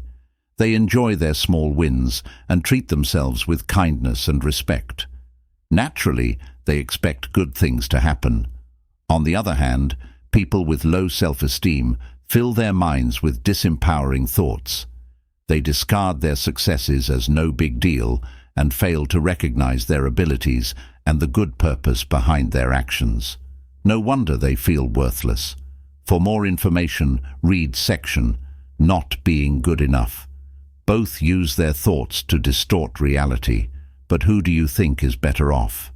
The person who stores good thoughts in their mind, or the person who focuses on bad ideas? Does it mean positive thinking is going to solve all your problems and remove your bad emotions once and for all? Of course not. One tool you can use to control your emotions is to change the way you think. Saying to yourself over and over, "I'm happy, I'm happy, I'm happy," won't make you a Buddha. Even though it might be good for you, you'll still feel bad emotions about it. You will give in to your own story that makes you feel bad if you don't know how to deal with negative emotions when they come up. This story might explain why you're such a loser. It's interesting that people often become hooked to their story, even if it's a bad one. They can't let go of the why because they know it's wrong, and so on. They'll never be happy because people will never love them, they'll never make it, they'll never get married, etc. I am sure that you are hooked on a story. We will now talk about how you can train your mind to feel better emotions. You can then choose which emotions you want to feel and deal with bad emotions as they come up. The first thing you need to do to train your mind is choose which emotions you want to feel more of. Want to be happy, more driven, and more proactive. Putting together a specific plan to let you feel the emotions you want is the second step. The last thing you need to do is practice feeling that mood every day. When you feel the same feeling over and over, you can get to it more easily. Neuroscience has shown that having the same thought or emotion over and over again makes the brain pathways that connect to it stronger. This makes it easier to access that thought or emotion in the future. To put it simply, it gets easier to feel a feeling the more you feel it. How you train every day comes into play here. You can train your mind to feel good emotions by using the method we talked about earlier. Interpretation plus identification plus repetition means strong emotion. In this case, this is how to use the formula. Interpretation. Think about or picture events or thoughts that you think are good. Identification. Feel the way you want to feel when you think about or experience these things. All the techniques we talked about in the part on what affects your emotions can help you do this. For example, you can use positive mantras and visualizing being happy. Repetition. Think the same things over and over and connect with them. It makes it easier for your mind to access the emotions that go along with it. If you want to feel a certain way, here are some habits that can help. 1. Gratitude. If you want to feel more grateful, do something kind every day. Think about what you're thankful for every morning. It will get easier to see the good in things as you practice. 2. Joy. Sometimes you lose your joy and feel stuck in the same old pattern, like you're going around in loops. Spend some time every morning picturing all the things you want to make you more excited. Get thrilled about these things. 3. Believe in yourself. If you want to have more faith in your ability to reach your goals, picture yourself having already done so and feel good about it. Work on feeling sure of yourself and make a mental commitment to your goal. 4. Self-esteem. To feel better about your own worth, write down the things you do every day. Every day, write down what you've done, no matter how small it seems. This trains your brain to look for more wins, which boosts your confidence over time. 5. Decisiveness. Use the 5-second rule to help you make better decisions. Every time you think of something to do, count down from 5 to 0 and do it before the number 0 shows up. This can help you stop putting things off and make you more determined. Common mistakes you should not make when training your mind. Trying to make too many changes at the same time. For about a month, only do 1 or 2 movements before moving on to others. Making things too big. Don't make it too big, and don't make the tasks too hard. Remember that it takes time to learn how to control your emotions. If you want to learn more about how to make a fun morning routine, please read my book, Wake Up Call, How to Take Control of Your Morning and Transform Your Life. Step 2. Pick out the emotions you want to feel more of by looking at the part in the workbook that goes with them. Part 15. Changing your feelings by altering how you act. Action seems to follow feeling, but really action and feeling go together, and by regulating the action, which is under the more direct control of the will, we can indirectly regulate the feeling, which is not. William James, a thinker and therapist. So far, we've seen that your body, mind, or words can move your emotions. We've also talked about how changing how you think about thoughts or events can change how you feel. If you're feeling bad emotions quickly, or they're too strong, changing your body position or saying positive statements might not help.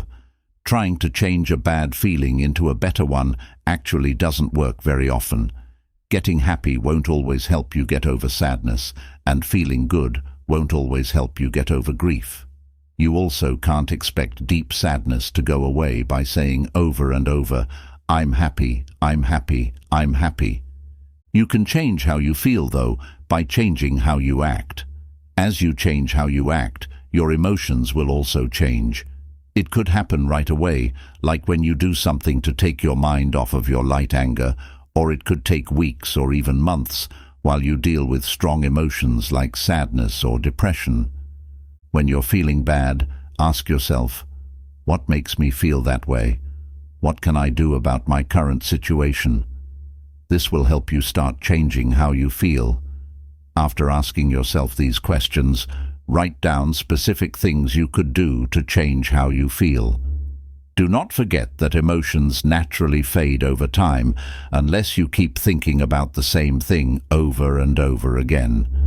To help you understand how it works better, here are some stories from real life. When your boyfriend or girlfriend breaks up with you, it will take longer to get over if you keep thinking about the good times you had together while being sad. There's nothing wrong with being sad when you think about the past, but if you want to move on, it's better not to think about it very often. If you want to change how you act, you should try your best not to think about the old thoughts. Example 2. If you're always worried about a work show coming up, changing how you act could be like practicing your speech for hours. If you do this, you'll know the book so well that you can do well even when time is tight. You could also practice in front of your co-workers or friends to give yourself an even better chance of doing well. Example 3. If you've been angry at a friend for weeks over something he said or did, changing how you act might mean having an open conversation with him about how you feel. This will help you clear the air, make sure no one is confused, and keep you from getting angry. We often get things wrong or see things that aren't there. Case 4. You feel sad, angry, or even depressed some of the time and can't change it. The best thing you can do right now is to not think about your thoughts and just let them be. Do what you need to do and live your life until these emotions go away. As you feel bad emotions, don't forget to practice letting them go. You can stop bad emotions from getting stronger by learning to separate yourself from them. Step 3. Let's use an example from your own life to do a practice in section 3 of the workbook called How to Change Your Emotions. 5. The last time you felt bad for more than a couple of days was probably the last time you changed your behavior to change your emotions.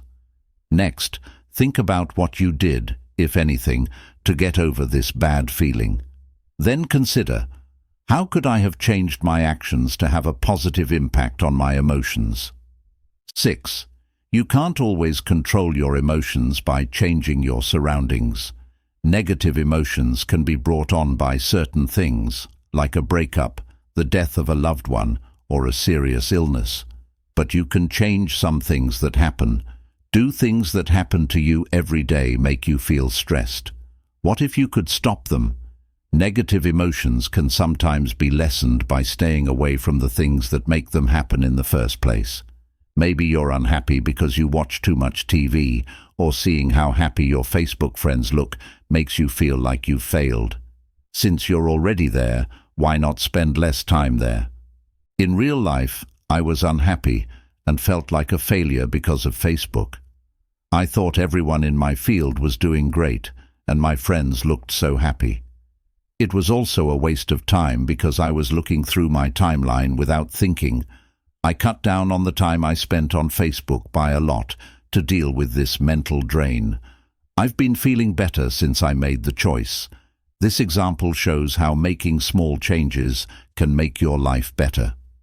When you think about the things you do every day, you'll find things that don't make you happy. If you stop doing one or two of these things or change how you act, your mood may get better right away. You might already know what you should do, but you might not be aware of how some of the things you do affect your health. Here are some examples of things you might do or ways you might act that might make you unhappy. You should ask yourself if they're adding to your general happiness. Listening to music. Listening to music can be fun, but it's also a dull action that might not make you happy. Utilizing social media. Social media is useful because it lets you stay in touch with friends, but it can also be addicting. If you use Facebook or Twitter too much, you might become dependent on other people's approval. Hanging out with negative people. The people you hang out with have a big effect on how you feel. Being around positive people will make you feel better and help you reach your biggest goals. Negative people will drain your energy, stop you from wanting to do things, and squash your dreams. Jim Rohn once said, "You are the average of the 5 people you spend the most time with. Choose the right people to spend time with." Making complaints and focused on the bad. Do you always see the bad in things? Do you think about the past a lot? If so, how does that make you feel about your happiness? Not finishing what you start. Not finishing personal and business jobs and projects can make you feel bad. Unfinished business makes you think too much. If you feel stressed or unmotivated, it means you may have too many open loops in your life. If you've been putting off finishing jobs or talking to people you need to, you're in an open loop. This is just a small list. How about you? What habits or actions keep you from being happy? Take action by doing the exercises in section 3 of the paper that go with this step. These exercises will help you make your world more powerful. 17. There are both short-term and long-term ways to deal with negative emotions. Only people are aware of pessimism on Earth. No other living thing hurts or harms the earth that it lives on. Have you ever seen a flower or an oak tree that was upset? Have you ever met a shark that is sad? A frog that has low self-esteem, a cat that can't calm down, or a bird that is angry and hateful? According to Eckhart Tolle, The Power of Now, the only animals that might sometimes feel bad or act nervous are those that live close to people and can connect with the human mind and its crazy thoughts. I'll give you a list of tasks or techniques to help you deal with bad emotions in this part. You will still feel a lot of bad emotions in the future, from light anger to sadness, no matter how much control you have over your mind. Make sure you're ready. I've included both long-term and short-term answers in the list of things you can do to deal with bad emotions. The following methods will help you control bad emotions as they come up. Try them out and keep the ones that work. A. Change how you're feeling. Do something else. What you feel is only as strong as you let it be. When you have a bad mood, don't think about it. Instead, do something else right away. Get rid of something on your list if you're mad about something. Do something that needs your full attention if you can. B. Do something silly or out of the ordinary to break the pattern. Give yourself a pep talk and yell at yourself in a loud, authoritative way. To alter your emotions, use your voice and words. C. Do something. Do it anyway. Do what you need to do and don't worry about how you feel. Adults always do what they need to do, even if they don't want to. Take action. How you act changes how you feel in a roundabout way. You should ask yourself, what can I do today to feel better? And then do it. D. Write down your emotions as you become more conscious of them.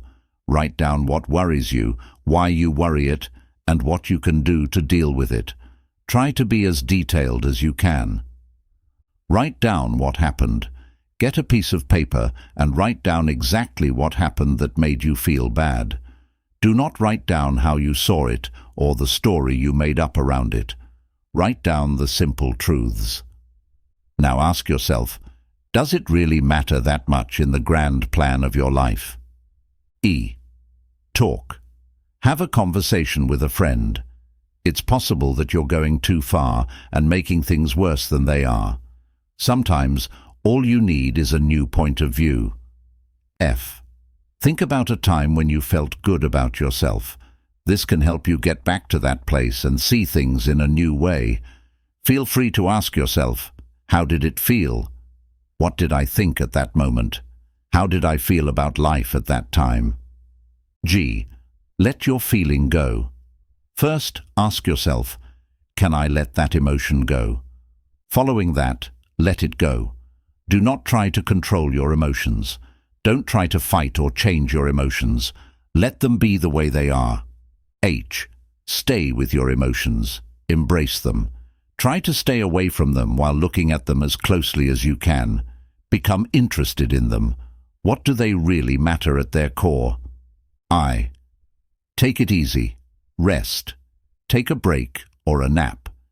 You are more likely to feel bad emotions when you are tired than when you are well rested. J. Take deep, slow breaths to calm down. How you breathe has an effect on how you feel. You can calm down or get more energy by learning how to breathe. K. Rest. Let your muscles loosen up for a few minutes. First, loosen up your mouth, the muscles around your eyes, and the muscles on your face. Your emotions are affected by your body. When you calm down your body, your mind also calms down. L. Thank your problems and bless them. Know that they are there to help you in some way. Long-term solutions. The following methods will help you control your bad emotions in the long run. A. Focus on your bad emotions and try to figure out what's going on in your mind. Take a pen and paper and list all the reasons you have these emotions. What do you think is true? What did you think about what was going on with you? Do your best to let go of this story now. B. In a notebook, record your emotions. Find patterns that keep happening. Then, to help you conquer these emotions, use mantras, visualization, or routines that are related. C. Mindfulness is the practice of paying attention to your emotions as you go about your daily activities. You can do this with the help of meditation. To be fully present while doing something else is another way. Pay attention to what's going on in your mind while you do this. B. Get away from bad things. Change your surroundings. If bad things are happening all around you, move. You should either move somewhere else or spend less time with friends who are bad for you. Stop doing things that aren't helping. Stop doing things that are making you feel bad emotions or spend less time doing them. My son, and he saw me laughing. How can a child not laugh when the mother laughs? Nick Vujicic thought he would never be happy because he was born without arms or legs. He asked himself in a school speech, "What kind of husband am I going to be if I can't even hold my wife's hand?" Nick Vujicic. Given these facts, no one would have blamed him if he stayed angry his whole life. But he got through it, and now he's not only a great inspiring speaker, but also a happy husband and father of two. These two examples demonstrate that we are capable of overcoming even the most difficult circumstances and that bad emotions don't last forever. Sometimes the hardest things that happen to us are the ones that help us grow as people. Even a full-on nervous breakdown can wake people up. You will learn how emotions work and how to use them to grow, while also easing the mental pain they cause in this part. 18. In what ways emotions can lead you in the right direction? Emotions come and go and can't really describe you, but that doesn't mean they don't play a part in your life. They can help you grow as a person by telling you of the changes you know you need to make. Your emotions will become louder the more you ignore them. It starts with a small voice, a gut feeling, or a knowing that you have without knowing it. Keep ignoring your emotions, and your body will start to speak up as you ignore this sign. For example, the way you feel physical pain is similar to the way you feel a feeling you call worry. This means you need to make changes in your life. You might need to leave a stressful situation, make it better, or change how you think about it. There's one thing for sure, you need to do something. If you ignore worry or the thing that causes it, it could lead to serious health problems. At the end of the day, your emotions are telling you something. Just like physical pain means your body is unhealthy, mental pain means your mind is unhealthy. Being self-aware is powerful. Being aware of yourself is one of the most important things you can do to grow as a person. You can't change your life much without it, because you can't fix a problem you don't know you have one. What does it mean to be self-aware? The ability to watch your thoughts, emotions, and actions objectively without adding your own perception or story is known as self-awareness. On top of or below the line. Jim Detmer and Diana Chapman wrote the book 15 Commitments of Conscious Leadership, which includes a very simple but powerful model to help you become more self-aware. The model is very simple. It's just one line. The writers say that you are either above or below the line at all times. You're open, interested, and ready to learn when you're above the line. But when you're below the line, you want to be right, which makes you guarded and closed off to new ideas. In simple terms, you are aware when you are above the line and unconscious when you are below it. You are either above or below the line depending on how you feel. When you feel like your physical or mental safety is at risk, you drop below the line and try to protect yourself. It's important for you or your ego to stay upbeat when you're operating above the line. This is when your creativity, innovation, and teamwork are at their peak, which leads to better performance. How well you can control your emotions depends a lot on how well you can tell when you cross the line. You can't change a feeling if you don't know it's there. This is what it means to be aware or awake. Some examples of behaviors that are above and below the line are: above the line, you are interested, listen carefully, feel emotions, talk without getting into a fight, appreciate, take responsibility, and question your views. Below the line, you are stuck on an opinion, pointing fingers, fighting, reasoning, and justifying, spreading rumors, getting other people to agree with you, and targeting the message. Between fear and love. The fear versus love model is another easy one you can use. Every moment of the day, you either act out of fear or love. You act because you're scared, and all you care about is getting something, like money, power, or the approval or respect of other people. When you act out of love, on the other hand, you want to share and improve the lives of those around you, not because you want to, but just because you want to. You can show that you want to give and receive at the same time through your deeds, but usually one of these desires stands out more. You need to be able to tell the difference between emotions like love and fear if you want to control them. Take a look at one of your main life goals. Is it based on fear or love? What are you trying to do? Are you trying to give to the world, or take from it. So, let's say you want to be an actor.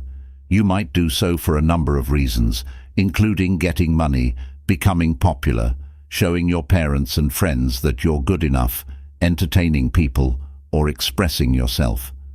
The first three are examples of behaviors that are generally driven by fear. You want to show how good you are and fill a hole inside yourself. The last two are examples of behaviors that are driven by love. You want to share your gift with the world. Below the line, and actions based on fear versus actions based on love are two models that will help you understand how different emotions work better as we talk more about them. Keep in mind that you often switch between actions based on love and actions based on fear. For example, you might get really into a job that helps other people and makes you feel full. You don't need anything right now, but in 5 minutes, you might be thinking about how happy your dad will be when you finally get a raise. At that point, you'll no longer be feeling full. Instead, you'll be trying to get something, in this case, your dad's approval. As you start to think about why you do the things you do, you'll learn that you spend a lot of time trying to please other people, whether they are your co-workers, your boss, your parents, or your partner.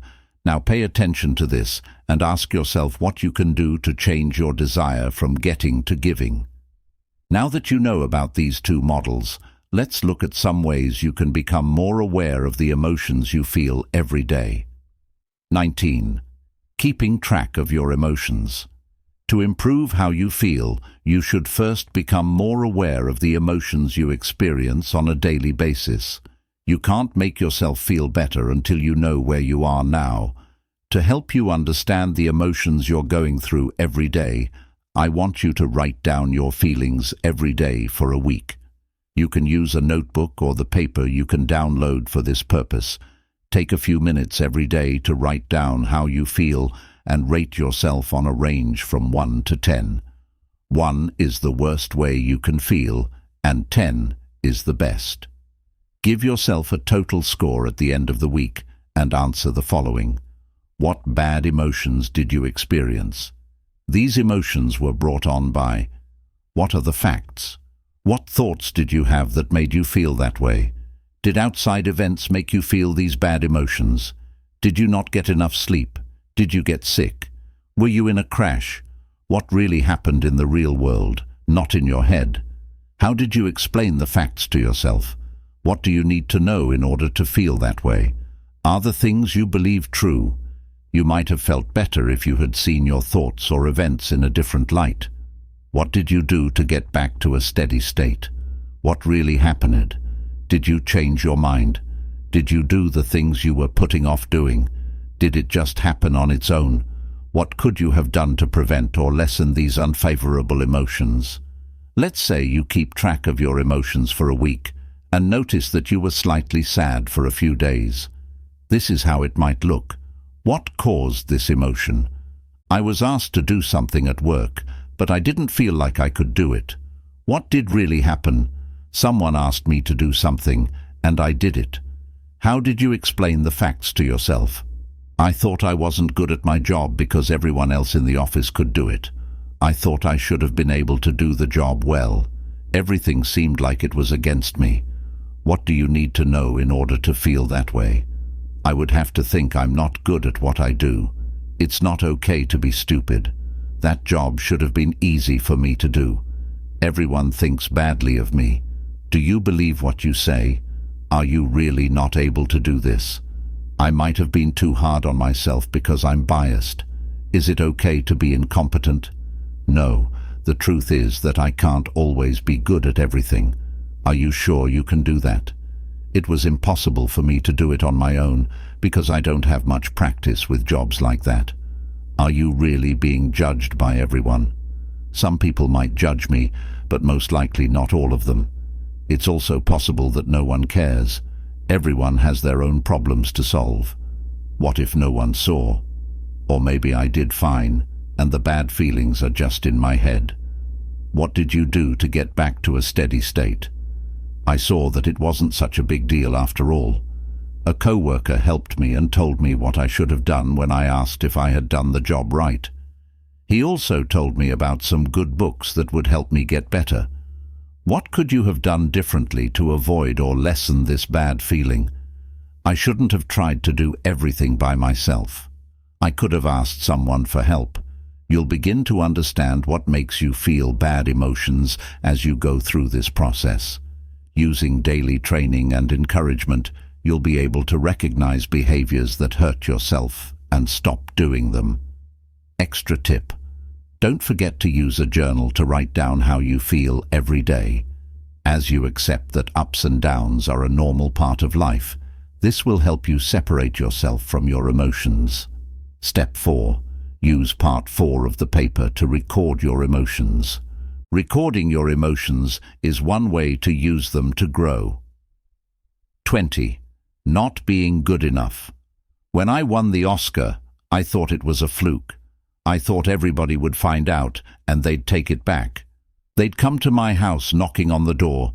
"Excuse me, we meant to give that to someone else. That was going to Meryl Streep, Jodie Foster." Do you feel as though you aren't good enough? Guess what? You're not the only one. The other day, I wrote the following to a fellow blogger. There are a lot of topics I could write about, but there are already so many books out there. Sometimes I'm like, what's the point? He replied, I know the feeling of what's the point. Everything worth saying has already been said, and who am I to write about it anyway?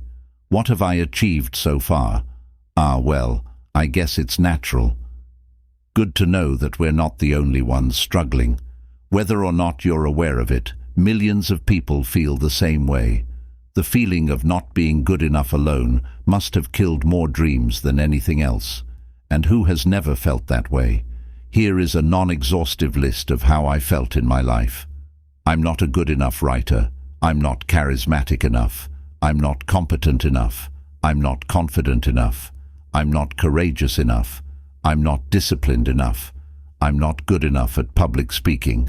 I'm not handsome enough. I'm not inspiring enough. I'm not interesting enough. I'm not making enough money. I'm not muscular enough. I'm not patient enough. I'm not perseverant enough. I'm not proactive enough. I'm not productive enough. I'm not smart enough. I'm not taking enough action. I'm not tough enough. I'm not working hard enough. My English isn't good enough. My Japanese isn't good enough. And my memory isn't good enough. And I could go on. People who feel they aren't good enough tend to have low self-esteem. They focus on what they aren't good at while filtering out all the things they are good at. Try complimenting them, and all you'll hear is, "It's no big deal." Worse, they may even think you're being polite or trying to manipulate them. These people have a hard time accepting compliments. Instead of a simple "thank you," they return the compliment or downplay their role. Perhaps you're acting the same way. See if you do one of the following things when receiving a compliment. 1. Dismiss the whole thing as being no big deal. Anybody could have done it. 2. Talk about all the things you did wrong while explaining what you could have done better. 3. Try to return the compliment. "Thank you. I think you did a fantastic job too." Notice your inability to accept a compliment. 100% in the 3 cases above, you may not only brush off your accomplishments, but also magnify every single of your failure to reinforce the case you aren't worthy. You keep a long list of your failures, unwilling to let go of them as they fit your story. Who would you be if you were no longer the man or woman who's never good enough? As strange as it may seem, there's something scary about that. At least the certainty of not being good enough gives you some comfort. Imagine what would happen if you released the hold you have on your story. Try something you've always wanted to do and fail. What you suspected for a long time would become true. You aren't good enough. Or worse, what would happen if you were to succeed? How would that fit into your story? Remember, your brain is biased toward negativity. Adding your own bias will certainly not help you feel good about yourself. The fact is, you do most things well, although a lack of experience, interest or talent may explain why you aren't doing as well as you would like to in certain areas. It has nothing to do with you not being good enough.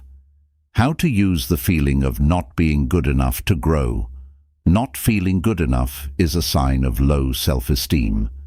Many people experience low self-esteem in various degrees. I certainly do. For some, every single thing they do is insufficient. For others, they feel inadequate only in certain situations or areas of their life. Wherever you are on the self-esteem spectrum, you can probably benefit from a boost in your self-esteem. Identifying what triggers your feelings of inadequacy. The first step is to find out what triggers these feelings. What thoughts are you identifying with? Which areas of your life are concerned? Take a few minutes to write down the following: the situations in which you feel like you aren't good enough and the thoughts you identify with your story. Keeping track of your accomplishments. The second step is to keep track of your accomplishments. Not feeling good enough often results from the biased view you hold about yourself. You focus on your shortcomings, failing to acknowledge your successes. People with healthy self-esteem tend to look at themselves in a more objective way, acknowledging both their shortcomings and their strengths. To improve your self-esteem, start acknowledging all the things you're doing well. The following exercises will help you do that. Exercise 1. Create a win log. One of the best ways to acknowledge your accomplishments is to write them down. For this exercise, I encourage you to use your dedicated notebook.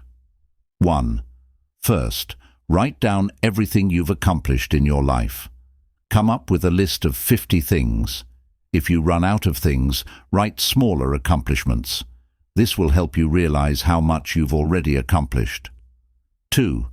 At the end of each day, write down all the things you've accomplished that day. It can be simple things such as, I woke up on time, I exercised, and I ate a healthy breakfast. Try to come up with 5 to 10 things each day. Exercise 2. Fill up your self-esteem jar. An alternative is to write down each thing you've accomplished on separate pieces of paper and put them into a jar. Here are a few recommendations to ensure you make the most out of this exercise. Make sure your jar or any other container you use is in a visible location. The best location is probably on your desk. The second best location is your bedroom. Select a container you like. Choose a design you're fond of. It's all about your self-esteem, so anything that makes you feel good is advisable. Make sure it is transparent so that you can see it filling up. Give it a positive name, e.g., my self-esteem jar, declaration of love to myself, etc. Write your accomplishments on a paper you love. For instance, use different colors so that when the jar fills up, it creates something pleasant to the eye. One idea would be to use origami paper. Write with your favorite pen. The idea is to show more respect toward yourself by acknowledging your multiple accomplishments. Exercise 3. Create a positive journal. You can also create a journal to write down every compliment you receive that day. Your colleague told you your shoes look nice. Write it down. Your friend complimented your hair. Write it down. Your boss told you how well you did at a task. Write it down as well. Don't question the sincerity of these compliments. Always assume they are genuine. The idea is to train your mind to focus on the positive things that happen in your life. They are happening whether or not you acknowledge them. Here is how to make the most of that exercise. Buy a notebook you like, personalize it, add stickers, draw something, add pictures, or use different colors. Don't want to do any of this stuff? That's fine as well. It's your journal. Keep it with you, carry it with you, and look for new compliments to add to your amazing collection. Optional. Review it every day. Go through old entries and mentally thank people who complimented you. You can say, "Thank you, I love you." Feel free to read the old entries in the morning, in the evening, or both, or whenever you feel like it. It's up to you. Again, this is your journal. These are just suggestions. Whatever works for you. Learning to accept compliments. Chances are you have difficulties accepting compliments. Do the following sentences look familiar? It's never a big deal. Anybody could have done it. It's because so-and-so helped you. I could have done it better. Here is a great reason why you should accept compliments. Because the person who made the compliment wants you to receive it, not to flush it down the toilet. Imagine you just gave a gift to someone. How would you feel if that person, after opening the box, dropped the gift to the floor, stepped on it, and threw it away? You won't like it, would you? Sadly, that's what we often do when we receive a compliment. When we refuse to accept a compliment, we are disrespecting the person who went out of their way to deliver it. Wouldn't you want your compliment to be accepted wholeheartedly? Exercise 1. Accept compliments. This simple exercise will help you accept a compliment. Whenever someone compliments you, say the following: "Thank you." That's it. There is nothing simpler. No, "Thank you," but "Thank you, you too," or "It wasn't a big deal." Simply say, "Thank you." Here is how to make the most of that exercise. Say, "Thank you," out loud and clearly. I would have to believe that there shouldn't be any traffic jams, so something is wrong. The traffic jam itself is stressful. I should be where I need to be and not stuck in traffic. I can do something about it. What would I have to believe to feel less stressed in that situation? I should think of traffic jams as normal, just like anything else. I don't have to be stressed out because I'm stuck in traffic. I'm stuck here, and I don't have to be anywhere else for a while. I can't change this, so I might as well enjoy it, or at least not stress about it. Dealing with worry is different from dealing with stress, because worry isn't about something that's happening now. It's about something that happened in the past, or something that might happen in the future. You experience stress when you're in a stressful situation, like being stuck in traffic or having your boss yell at you. Instead, you worry about things that happened in the past, or things that might happen in the future. List the things you worry about, whether they are in the past or the future. These worries may be similar to the ones you wrote down in the last exercise. Things you might worry about are your health, your finances, your job, your relationships, and/or your family. Now, write down at least 10 things you worry about most of the time during the week. Sorting out your worries. When you try to control things you can't, you create stress in your life that you don't need. To deal with stress and get rid of chronic worries more effectively, you need to learn how to sort out your worries. One good way to do this is to list the things you can control and the things you can't. You can split your fears into 3 different groups. Things you can change. This group includes things like what you do and how you do it. For example, you can choose what to say and how to say it. You can also choose what goals you'll work toward. 2. Things you can change. Some things, like a competition or a job interview, you can't change for sure, but you can make it more likely that you win, like by training harder or hiring a great coach. Similarly, you can get ready for a job interview by learning a lot about the company or doing a practice interview. You don't have absolute control over these things, though. 3. Things you can't change. It's true that you can't change many things, like the weather, the business, or traffic jams. Sort your worries. Look at your list of stressful situations and write C, control, SC, some control, or NC, no control, next to each one. Just writing C, SC, or NC next to each item helps reduce your worries. As you figure out what you can't change, you can let go of your need to worry. For things you can change, write down what you could do about them. What specific steps could you take to make them better? For things you can't change, it's possible that you have more control over your worries than you think. Think about the things you can't change and ask yourself, what would I do? What would it look like? How could I stop them from happening? Often you'll realize that you can change, reframe, or get rid of these things. For example, let's say you think traffic jams are something you can't change. This makes sense. Look over your list and write down the things you can't change. Then write down what you could do to change, rethink, or get rid of these things. Step 2. Do the tasks in the workbook part that goes with this one. Part 4. How to use your emotions to grow, stress, worry. 23. Being afraid of what other people think. Someone else's thought about you can't possibly hurt you. It's your thought about his thought that hurts you. Change your thought. Vernon Howard, The Power of Your Supermind. Is your worry about what other people think of you too strong? I'll explain why you care so much and what you can do to make things better. You are the most important person in the world. First, realize you are the most important person in the world. If you don't believe me, remember the last time you felt intense pain.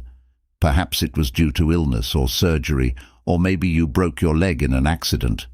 What were you thinking back then? Were you concerned about famine in Africa?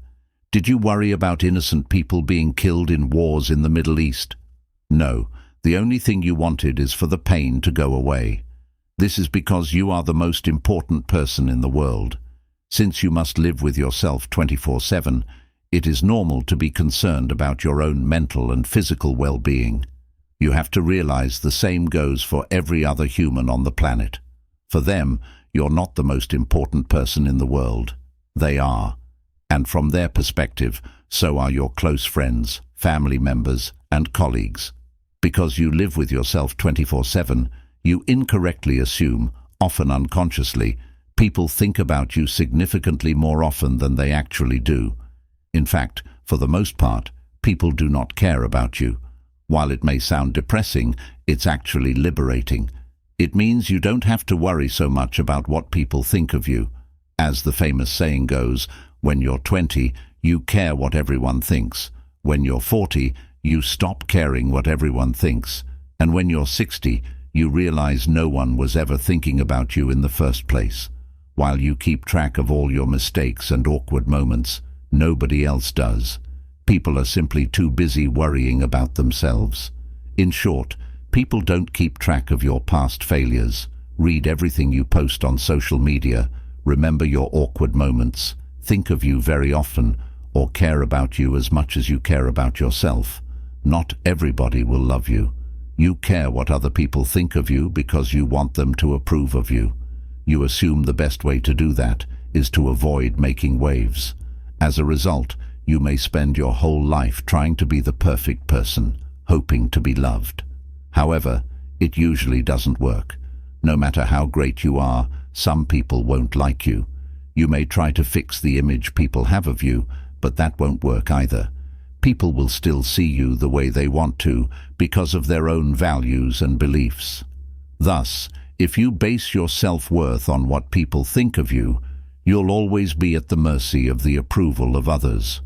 What will happen if they suddenly disapprove of you? Unfortunately, no amount of external approval will compensate for a lack of self-approval. By trying so hard to be loved by everybody, you risk living a dull life in which you're unable to express your personality.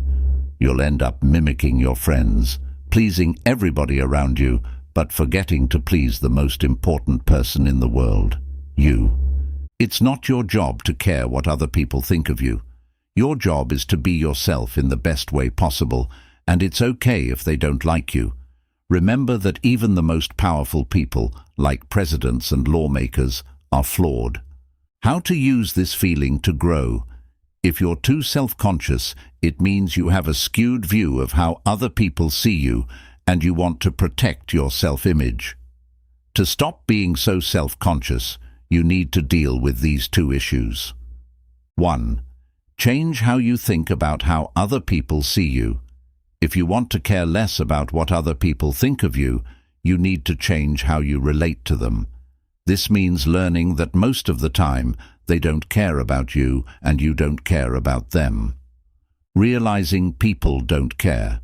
This exercise will help you deeply understand that most people don't care about you.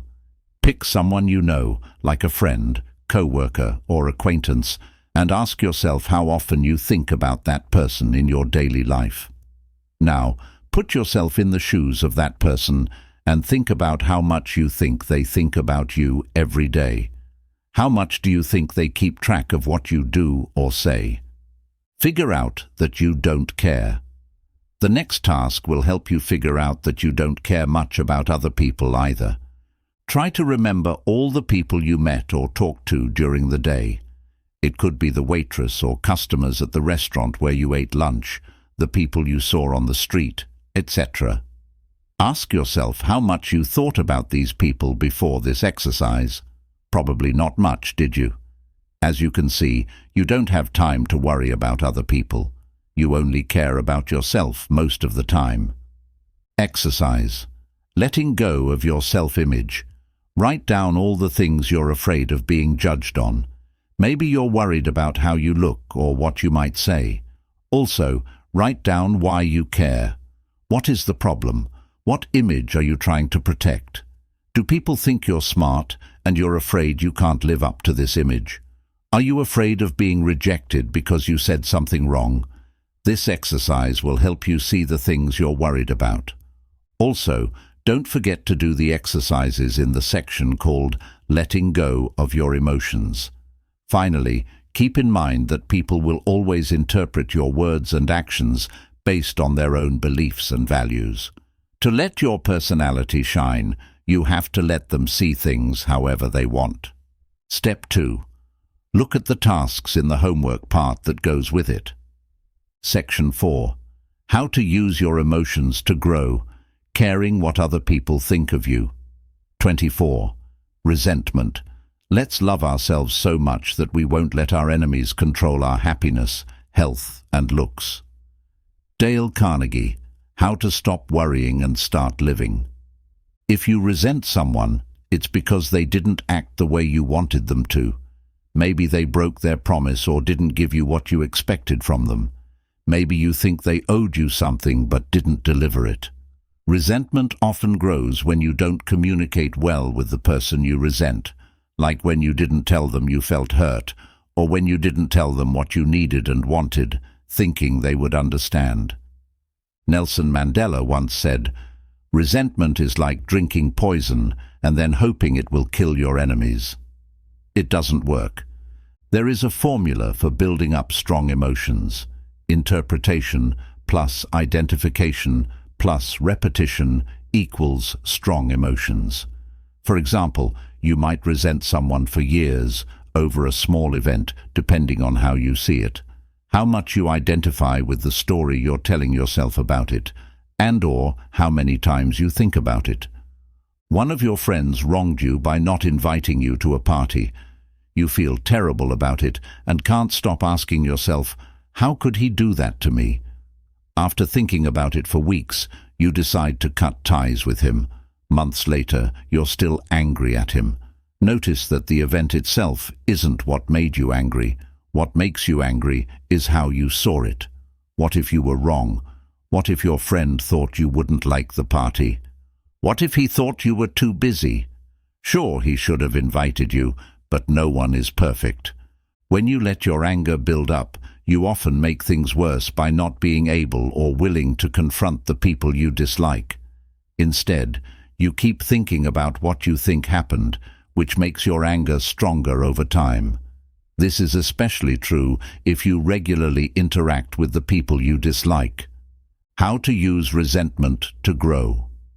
Resentment happens when you can't forgive and move on with your life.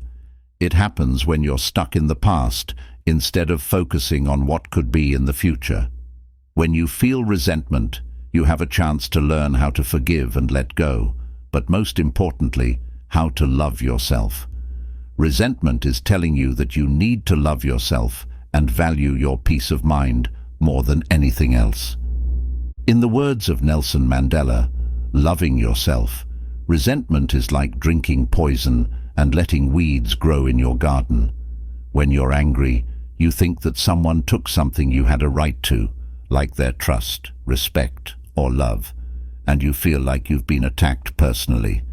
It will stay with you as long as your need to be right and get even is more important than your peace of mind.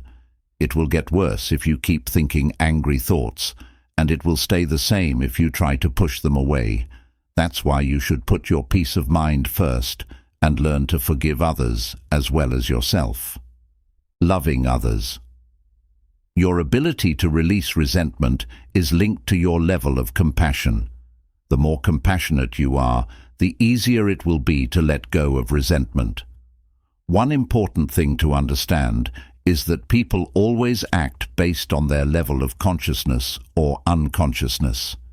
You may wish someone had acted differently toward you, but if he or she didn't, it's probably because he or she was unable to do so. Thus, rather than saying people are good or bad, it is more accurate to say they are either conscious or unconscious. When they do terrible things to you, it's often because of their lack of consciousness or the negative emotional state they were in at the time. Sadly, most people are deeply conditioned. Their upbringing leads them to act in a certain way. People often act the same way as their parents, which is why you often hear of people who've been abused by their parents becoming, in turn, abusive with their children. As Eckhart Tolle wrote in The Power of Now, the mind, conditioned as it is by the past, always seeks to recreate what it knows and is familiar with, even if it is painful. At least it is familiar. The mind always adheres to the known. The unknown is dangerous because it has no control over it. That's why the mind dislikes and ignores the present moment. In short, the nature of the unconscious human mind is to cling to old patterns and recreate them. Look at your family history, and you'll probably notice these patterns. You'll see how people are conditioned. This shows how difficult it is for people to break free from set patterns. People used to make fun of my mother for being too protective. I thought she wasn't helping me grow, and instead made me weaker than I already was. Maybe that's why I started working on myself. But then I realized she wasn't trying to hurt me. She was just trying to do the best she could. The point is, people do the best they can with what they have, based on who they are and how much they've been conditioned. People who try to change the past are doing something very silly. What happened in the past was meant to happen, and it did happen. The question now is, what are you going to do about it? How to deal with anger? To begin letting go of anger, we'll talk about how important it is to 1. Rethinking or changing your view. 2. Dealing with the situation. 3. Being able to forgive. 4. Getting away from recognition. 5. Getting lost. 6. Putting an end to the repeat. Your interpretation of what happened to you makes you feel betrayed and angry, or even like you want to get even. By thinking about the scene over and over, you let your anger and resentment grow. Since you don't confront the person or situation that caused your anger, it keeps growing. To stop your anger from building, you need to re-evaluate your interpretation of what happened. Change or re-evaluate your interpretation. To put things in perspective, you should look at how you think what happened. Could you have over-dramatized it? Could you have got something wrong? Ask yourself what really happened. Once you get rid of your interpretation, only the facts will be left. Looking at what really happened may give you useful information that will allow you to replace your current interpretation. 2. Facing the situation. If you're angry at someone, you might need to be honest with them about how you feel. A lot of the time, resentment builds up when you don't tell the person you're angry about how you feel because you're afraid of looking weak, hurting them, or hurting your relationship with them. If you can't talk to that person directly, you could write them a letter. Forgiving. You can start to forgive now that you have a way to say what you want to say. You have looked at the facts and re-evaluated your interpretation if necessary. You had an honest conversation with the person you are angry at. You did what you had to do and can now let go. Think about the bad things that happen because of your anger and write down how it affects your happiness and peace of mind. Remember that anger comes from holding on to the past. Forgiveness is letting go of the present. 4. Do it right now and then let go. Forgive as an act of self-love. You forgive not just because you care, but because you value your own happiness more than anything else. As you forgive, you let go of your connection to the story and the thoughts that go along with it. To let go of your anger, use the 5-step process described in the section Letting Go of Your Emotions. Finally, forgetting is when you let go of your emotions. 5. Do the activity in the workbook's section 4, called How to Use Your Emotions to Grow Resentment, that goes with this step. When you're jealous, you want something that someone else has that you don't have. Everyone gets jealous sometimes, so don't feel bad about it. I'll explain how jealousy works and give you some ways to deal with it. How to use jealousy to grow. Jealousy comes from thinking you're not good enough. It comes from a place of lack and scarcity. You want something that someone else has, but you don't have it yourself. 7. Jealousy can help you find what you really want. Jealousy can let you know you're on the wrong path and can help you find out what you really want. For instance, in her book, Quiet, Susan Cain explained she would often feel jealous of her friends who were writers or psychologists. Interestingly, even though she was a lawyer at the time, she didn't feel jealous of successful lawyers, as her lawyer friends often did. This led her to realize she wasn't made to be a lawyer. As a result, she changed her career and became a writer. I had a similar experience while I was a consultant. I didn't envy or look up to successful people in my company. On the other hand, on my personal development journey, I became envious of successful personal development bloggers and YouTubers. I felt particularly jealous of 2 such people when I realized they were doing exactly what I wanted to do. I imagined how amazing it would be to help other people and make a contribution to society while studying and growing along the way.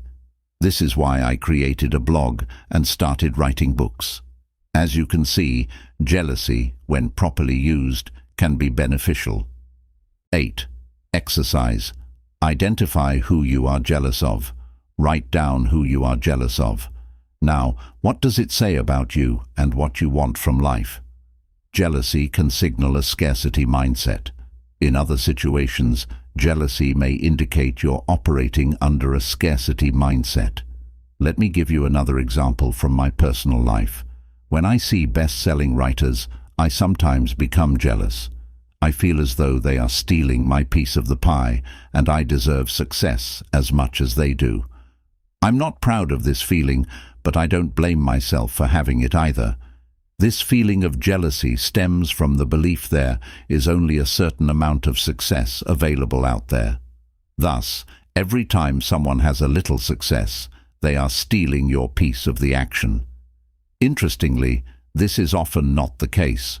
If anything, for writers, the opposite is true. The more a writer can cooperate with other writers, the better chances he or she has to succeed. A writer who tries to do everything on his or her own is likely to fail. This is not limited to writers, of course. Shifting your mindset from one of competition to one of cooperation can help you move from a feeling of scarcity to a feeling of abundance. Nowadays, when I see other writers having success, I remind myself what great news it is. After all, if they can do it, so can I.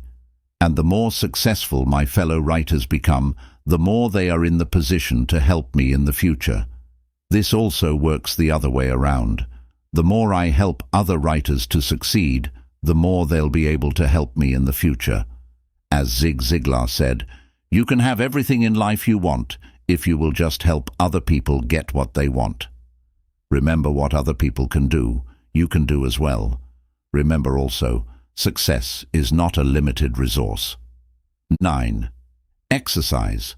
Cooperate rather than competing. Think of a time in the past when you felt jealous of someone else's accomplishments. Now, ask yourself why you felt that way. Then ask yourself, what would it be like to support the person? How could I cooperate with the person? Why is that person's success good for me? Jealousy may tell you to solve self-esteem issues. Perhaps you're afraid your boyfriend or girlfriend may cheat on you or leave you for someone else. This usually comes from the belief you aren't good enough and you need your boyfriend or girlfriend to complete you. Unfortunately or fortunately, the same way you can't control what people think of you or how they behave, you can't control your loved one's thoughts or behaviors either. Often, the very same desire to control your partner is what pushes them further away. While feeling jealous from time to time is normal, if you're excessively jealous, it is essential you look within you. Your insecurities and fears usually come from a lack of self-esteem and from the fear that you can't or won't be loved. Jealousy may lead to some of the following behaviors. Trying to control your partner. You may check your partner's phone or emails, or prevent them from going out to see their friends. Testing your partner to see whether he or she loves you. You may expect your partner to behave in a certain way, and when he or she doesn't, you feel betrayed. This stems from the belief that you shouldn't have to tell your partner what you want or need. He or she should be able to guess. Imagining things that aren't there, you make up all sorts of stories in your mind by extrapolating facts.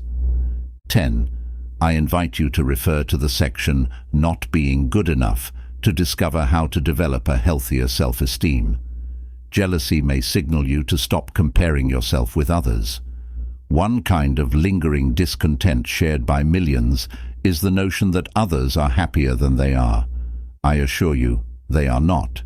If you could only see the secret sorrows of those whose smiles and activities seem to indicate happiness. If you could only see how fervently they wish to be somewhere else, doing something different, being someone other than who they are. Vernon Howard, The Power of Your Supermind. Jealousy often results from comparison with others. It is important to realize this type of comparison is generally as counterproductive as it is biased. Indeed, you seldom compare apples to apples. You look at some of your friends' successes, but you fail to realize this is only part of the picture.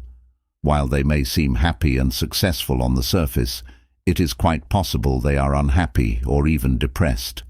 The point is, rather than assuming your friends are happier than you are, it is better to assume that you are as happy as they are. Also, guard against looking only at areas in which your friends seem to have it better than you. Perhaps you focus on the fact they're making more money than you, or have a partner while you are single, or perhaps you envy them for some of their natural strengths and abilities. The problem here is you fail to make an apple-to-apple comparison.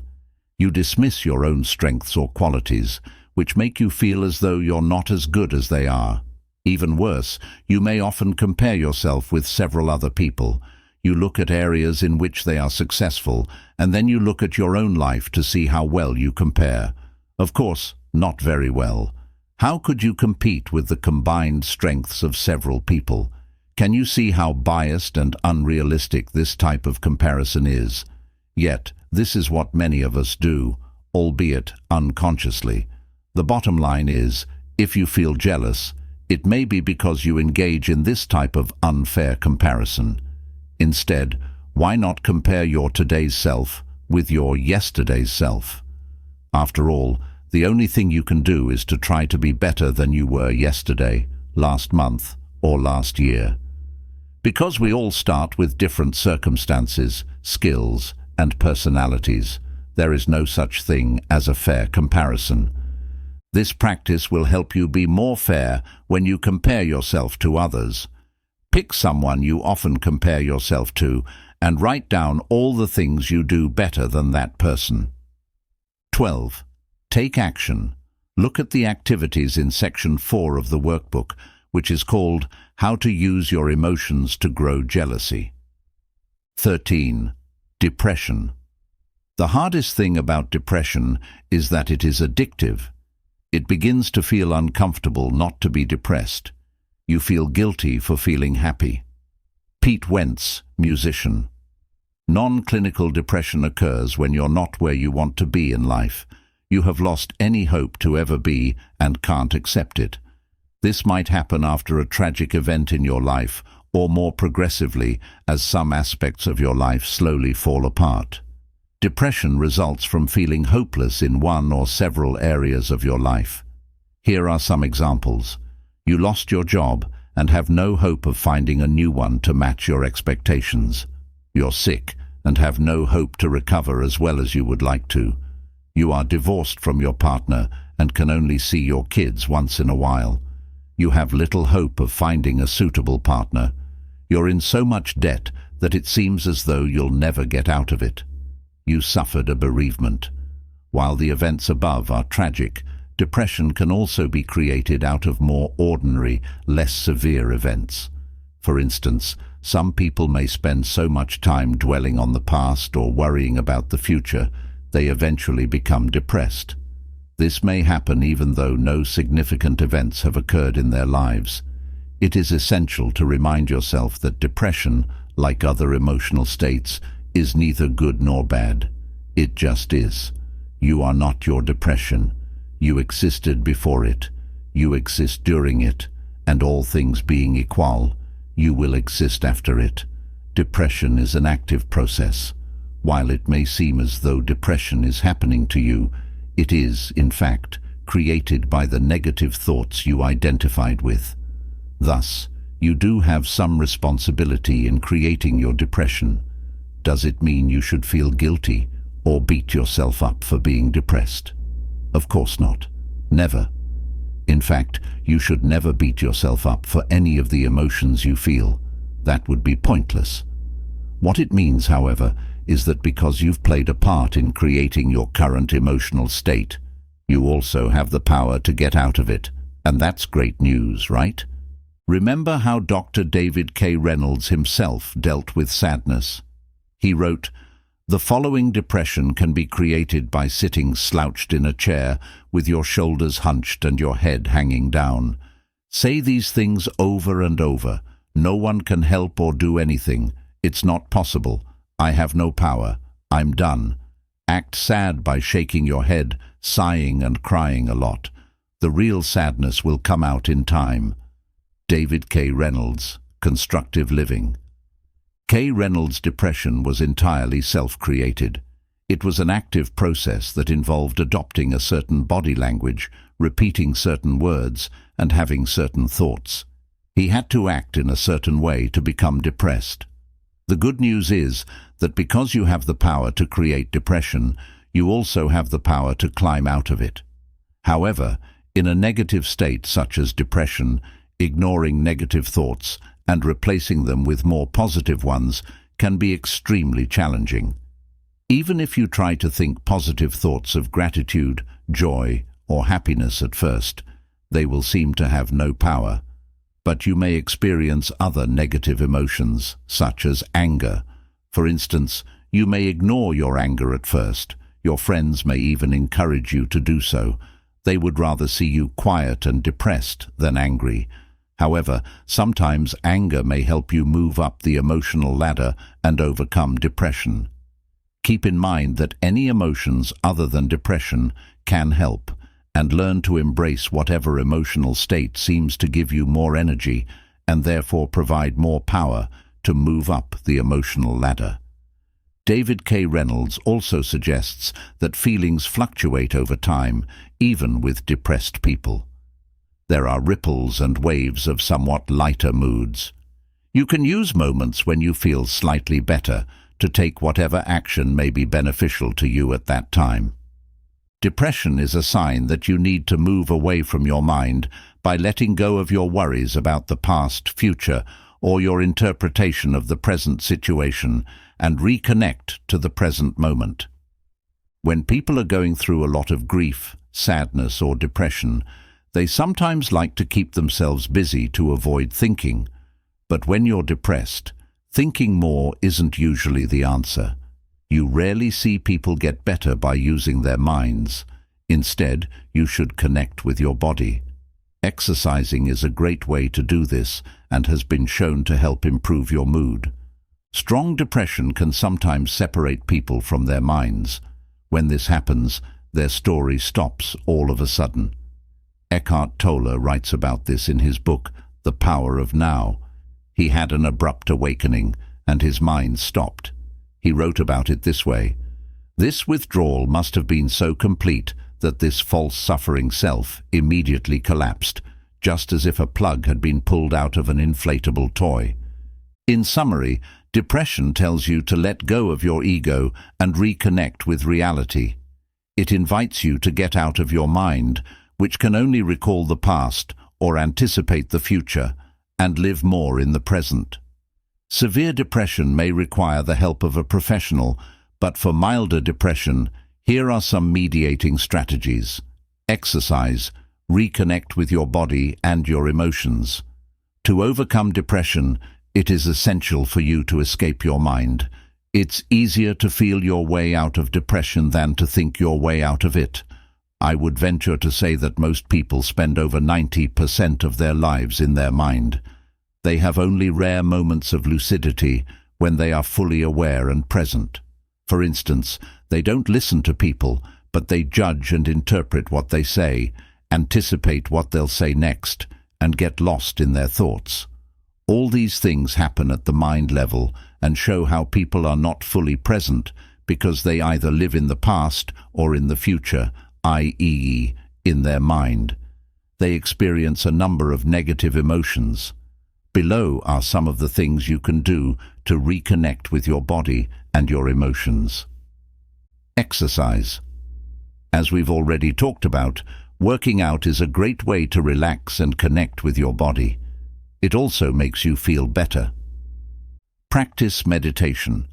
You can watch your mind and stop connecting with your thoughts by observing your thoughts, emotions, and experiences instead of getting lost in your mind's activity. Meditation is just a tool to help you get back in touch with reality. Get busy. Being busy keeps you from thinking too much. Instead of flooding your mind with negative thoughts all the time, focus on something else, as Dale Carnegie says in How to Stop Worrying and Start Living. Alfred Adler used to tell his melancholia patients, "You can be cured in 14 days if you follow this prescription. Try to think every day how you can please someone, whether it is true or not." Unfortunately, you won't want to do any of these things when you're sad, but if you keep busy and move around, your mood will slowly get better and things will get easier over time. That's why it's important to take things one step at a time. The next step is to look at the tasks in the workbook's Section 4, which is called How to Use Your Emotions to Grow Depression. A motivational author named Shannon L. Alder once said, "Life always begins with one step outside of your comfort zone. When we try something new, we feel anxious because we don't know what will happen. This is why we like to stick to our daily routines and stay in our comfort zones. From our brain's point of view, this makes sense. If our current habits keep us safe and protect our egos, why change them? So, when we try to leave our comfort zones, we feel scared and upset. Do we want to spend our whole lives staying put and never taking any risks? Or do we want to follow our dreams and see what we can really become? We need to remember that most of our fears are just thoughts that are threatening our ego and not our survival. If we stay safe, we might miss out on life and regret it. Fear of rejection. You're afraid of being turned down. This could be physical rejection from a certain group, but it's usually something more subtle. For example, you might be afraid of saying something that people might not like, asking someone out and being turned down, or sharing your work and getting blamed for it. Fear of failing. You're afraid of failing, which usually comes from a deep-seated fear of not being good enough. As in, you don't want to be laughed at, and you think that failing will make you feel bad about your own self-worth. Fear of loss. People don't like losing things. which is why they are often more driven to avoid losing than to win something. Fear of upsetting people. You don't want to upset people, maybe because you think you're not important enough. Because of this, you might not want to confirm yourself because you don't want to look selfish. Fear of success. You're afraid of being successful because you think you won't be able to handle all the extra stress. How to use fear to grow. The fear of doing something new is often a sign you should go ahead and do it anyway. This indicates a great opportunity for personal growth. Fear, as with any other emotion, only exists in your mind. This is why we often realize what a fool we've been after we've completed something we were initially wary of starting. People who end up reaching their wildest goals often do so because they are willing to leave their comfort zone. Over time, they learn to be comfortable with the uncomfortable.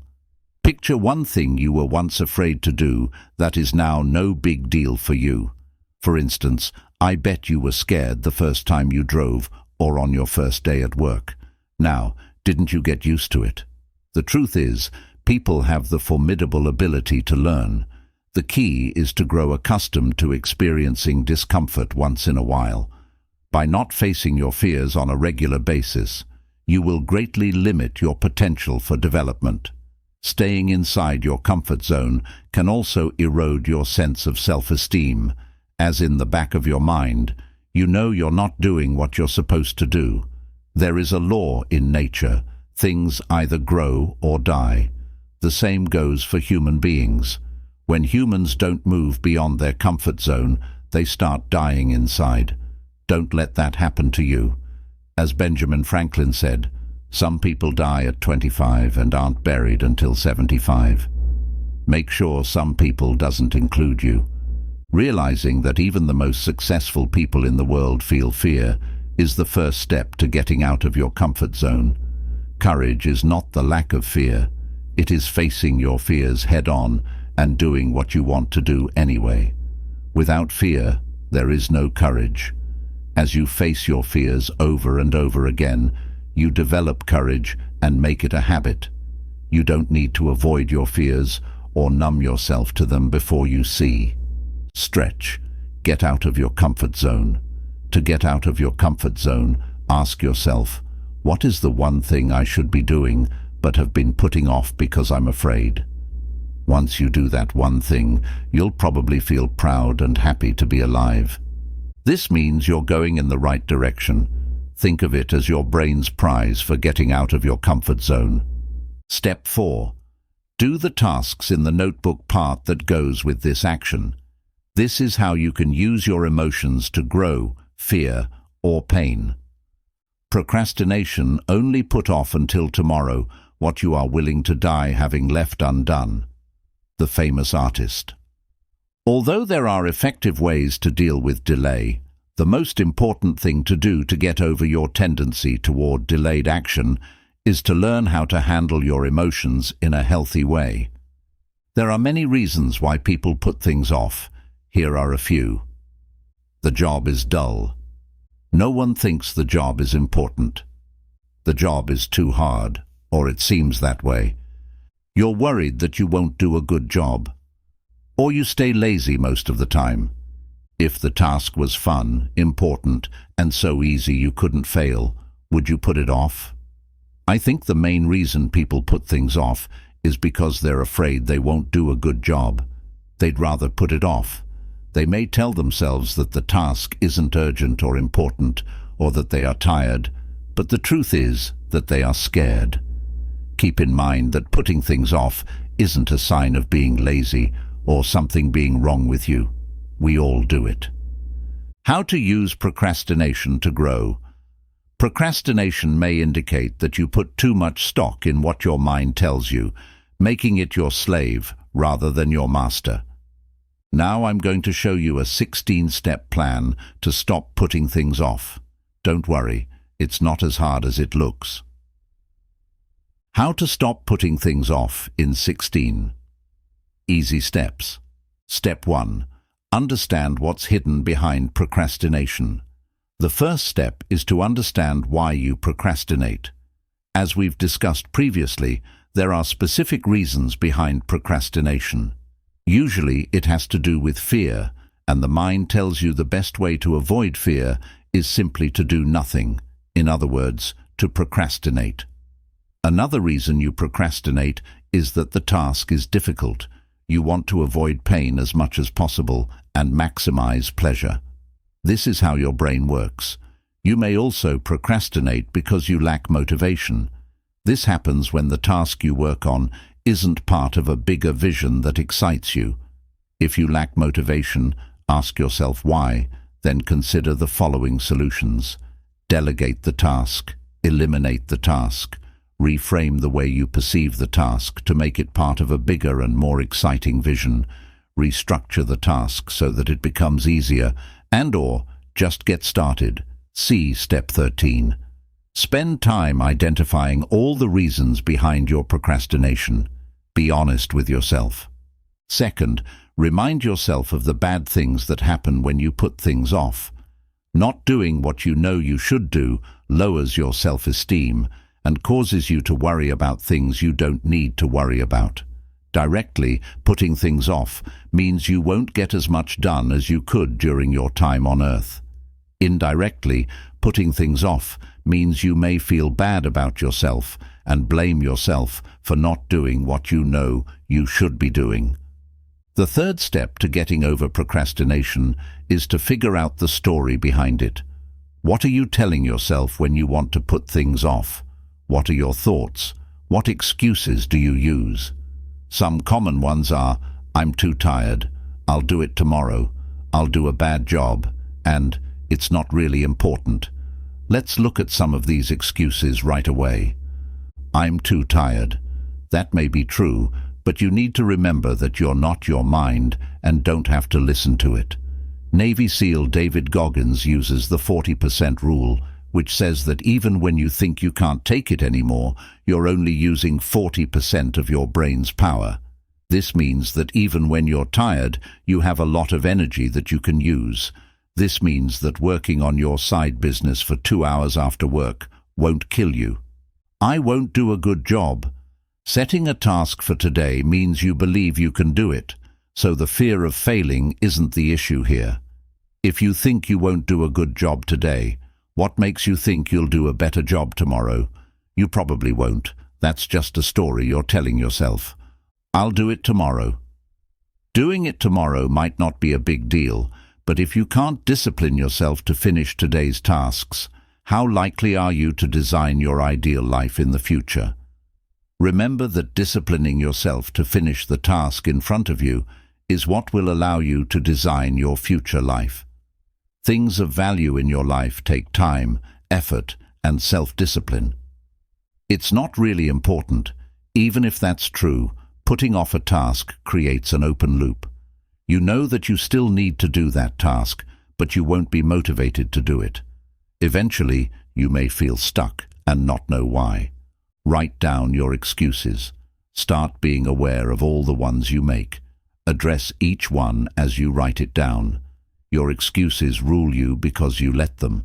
Make a promise to deal with them. Step 4. Change your story. Write down your reasons. Are you too tired? Don't have enough time? Are you trying to do everything perfectly? Once you know what your story is, make a new, more powerful story to replace it. Here are some examples. I don't have time for that. Shifts to, I find and make time for whatever I'm committed to. I'm too tired changes to, I am in charge of my thoughts and I have more energy than I think I have.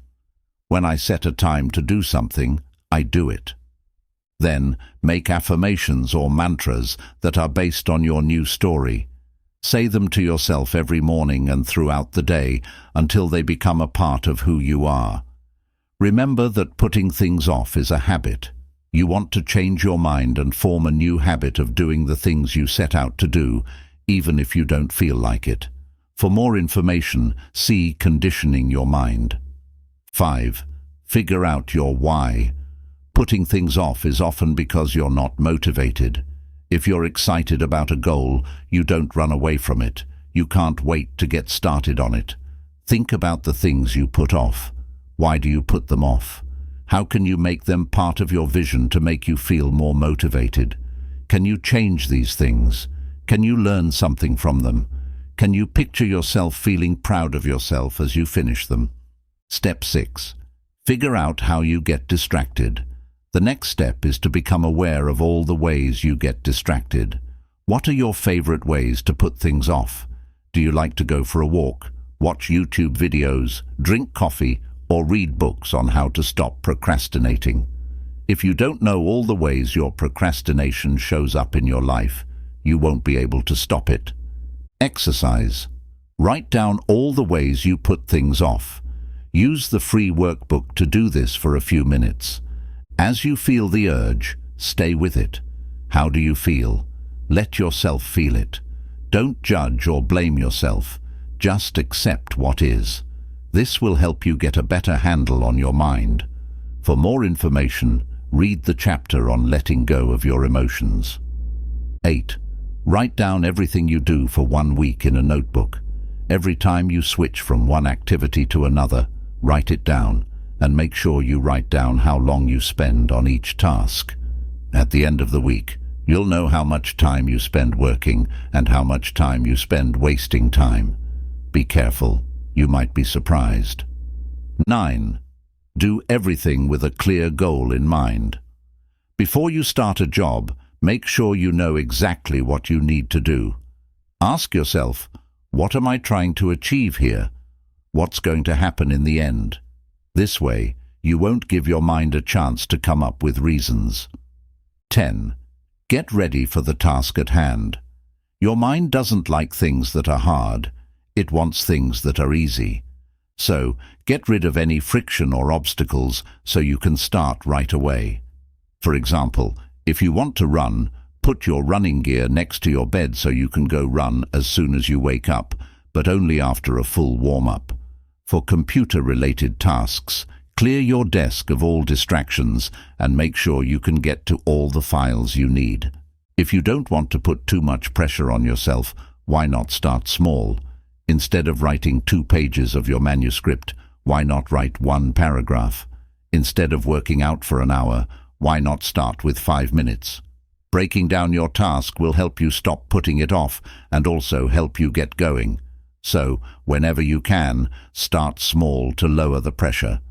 12. Get quick wins. Facing big tasks every day will kill your motivation and set you up to fail. Break your tasks up into smaller pieces and set easy-to-achieve milestones. This will help you get into the habit of finishing all of your tasks, and as you get quick wins, your self-esteem will rise. Set small goals every day and stick to them for a few weeks. This will make you less likely to put things off. 13. Don't think about what you're going to do. Just do it. Once you start working on a task, you'll often enter a state called flow, where things become easy. You'll be so focused on your task that you won't need to be motivated. To make it easier, decide to work on a task for only 5 minutes and see what happens. Take away any pressure or desire to do a good job and let yourself do a bad job. You'll be in a flow state. 14. Make daily habits that will help you. For example, if you tend to put off doing important things, make a promise to do them first thing in the morning. If you want to write a book, start writing every morning. Set a small goal, like writing 50 words a day, and do it every morning. As you stick to this schedule, you'll form a writing habit that will make you less likely to put things off. 15. Visualization. Visualization can also help you stop putting things off. Here are 2 ways to do it. First, picture yourself doing the task. For example, picture yourself turning on the computer, opening the file, and writing. Or picture yourself putting on your running shoes and going for a run. This kind of visualization has been shown to make you more likely to work on the task, so give it a try. Second, picture yourself having finished the task. How would you describe it? 16. Make yourself accountable. If you have trouble finishing a task, you might need some accountability. When I know I'm going to put it off, I like to text a friend and tell him I will finish it by a certain date. Having a regular accountability partner is another way to make yourself accountable. You could talk to them once a week and share your list of goals. You could look at the important tasks you're likely to forget. Action step. Use the right part of the paper to follow the 16-step process. People often say that motivation doesn't last, but so does bathing, which is why we recommend it every day. If you don't feel motivated, it's likely that you don't have an exciting vision to work toward. People who do have an exciting vision may face setbacks and feel frustrated or even mildly depressed along the way, but they usually stay motivated. Lack of motivation is another sign that you're not following your bliss. It means that what you do and who you are not in line with each other. The word enthusiastic comes from the Greek and means filled with the divine. If you lack enthusiasm, you're probably not in touch with who you really are. I've never heard of a Nobel Prize winner quitting early because they were bored. In fact, most of them will work until the day they die. There's no reason you don't have motivation. You're just not doing what you should be doing. You haven't challenged yourself enough and haven't come up with a vision that inspires you. Maybe you're stuck in a job that you hate or are only there for the money or because your parents want you to. In that case, it's no surprise that you don't have motivation. You can get your motivation back, though. How can a lack of motivation help you grow? A lack of motivation means you need to make your life more in line with who you are. This means knowing your strengths, personality, and preferences well and making sure you use them every day. If you know your strengths, but spend most of your day doing things you're not good at, you probably don't feel very motivated. Sadly, many people don't do this. Working on something you love and are good at is very different from working on something you hate. I can say from personal experience that doing what feels right to you can give you a lot of motivation and energy. Have you noticed that you tend to like the things you're good at? You might not enjoy the task itself, but getting praise makes you feel proud of yourself and good about yourself. Think about it. Would you still enjoy doing the same thing if you were constantly told how bad you are at it? The point is that you are good at some things and enjoy doing other things. Once you figure out which ones it is, you'll be more motivated to do them. You might even enjoy things you never thought you'd enjoy doing because you're good at them. You might need to change your job description, move up in the same company, or even switch careers in order to focus on your strengths. Remember that if every second of the day is hard, you're probably not doing what you're supposed to be doing. Your job is to find your strengths. Finding out what your personality is like is related to the last point because it affects what you're good at. For example, if you're an introvert, you might choose a different career path than someone who is an extrovert because you might enjoy spending most of your time alone or in small groups and avoid jobs where you have to talk to clients all day. You might also do better in a quiet environment. There are also things that matter to you that will affect how motivated you are. For example, if you value independence, then working for yourself might be better than having a 9-to-5 job. On the other hand, if you like new things and want to learn all the time, then doing the same thing over and over again might not be very satisfying. It's important to know what drives you. Sometimes you don't feel motivated because you set a goal in a way that doesn't inspire you. The goal itself may be something you really want, but the way you work on it isn't motivating you. For example, if you want to lose weight, do not base your goal on anything that makes you feel good. If it doesn't make you feel good, you won't be motivated to reach your goal and will have a hard time doing it. You can also ask yourself why you don't want to lose weight. This might help you figure out why you're having trouble losing weight. For example, if you eat too much because it makes you feel good, you should ask yourself why. Is it a habit? Is it because you're stressed? Is it because of where you live? Is it a way to escape something? It's important to know why you're doing something. If you have a strong why, you can do anything. Motivation comes and goes. It's important to note that you don't have to be driven all the time. No need to be hard on yourself when you don't feel like doing anything.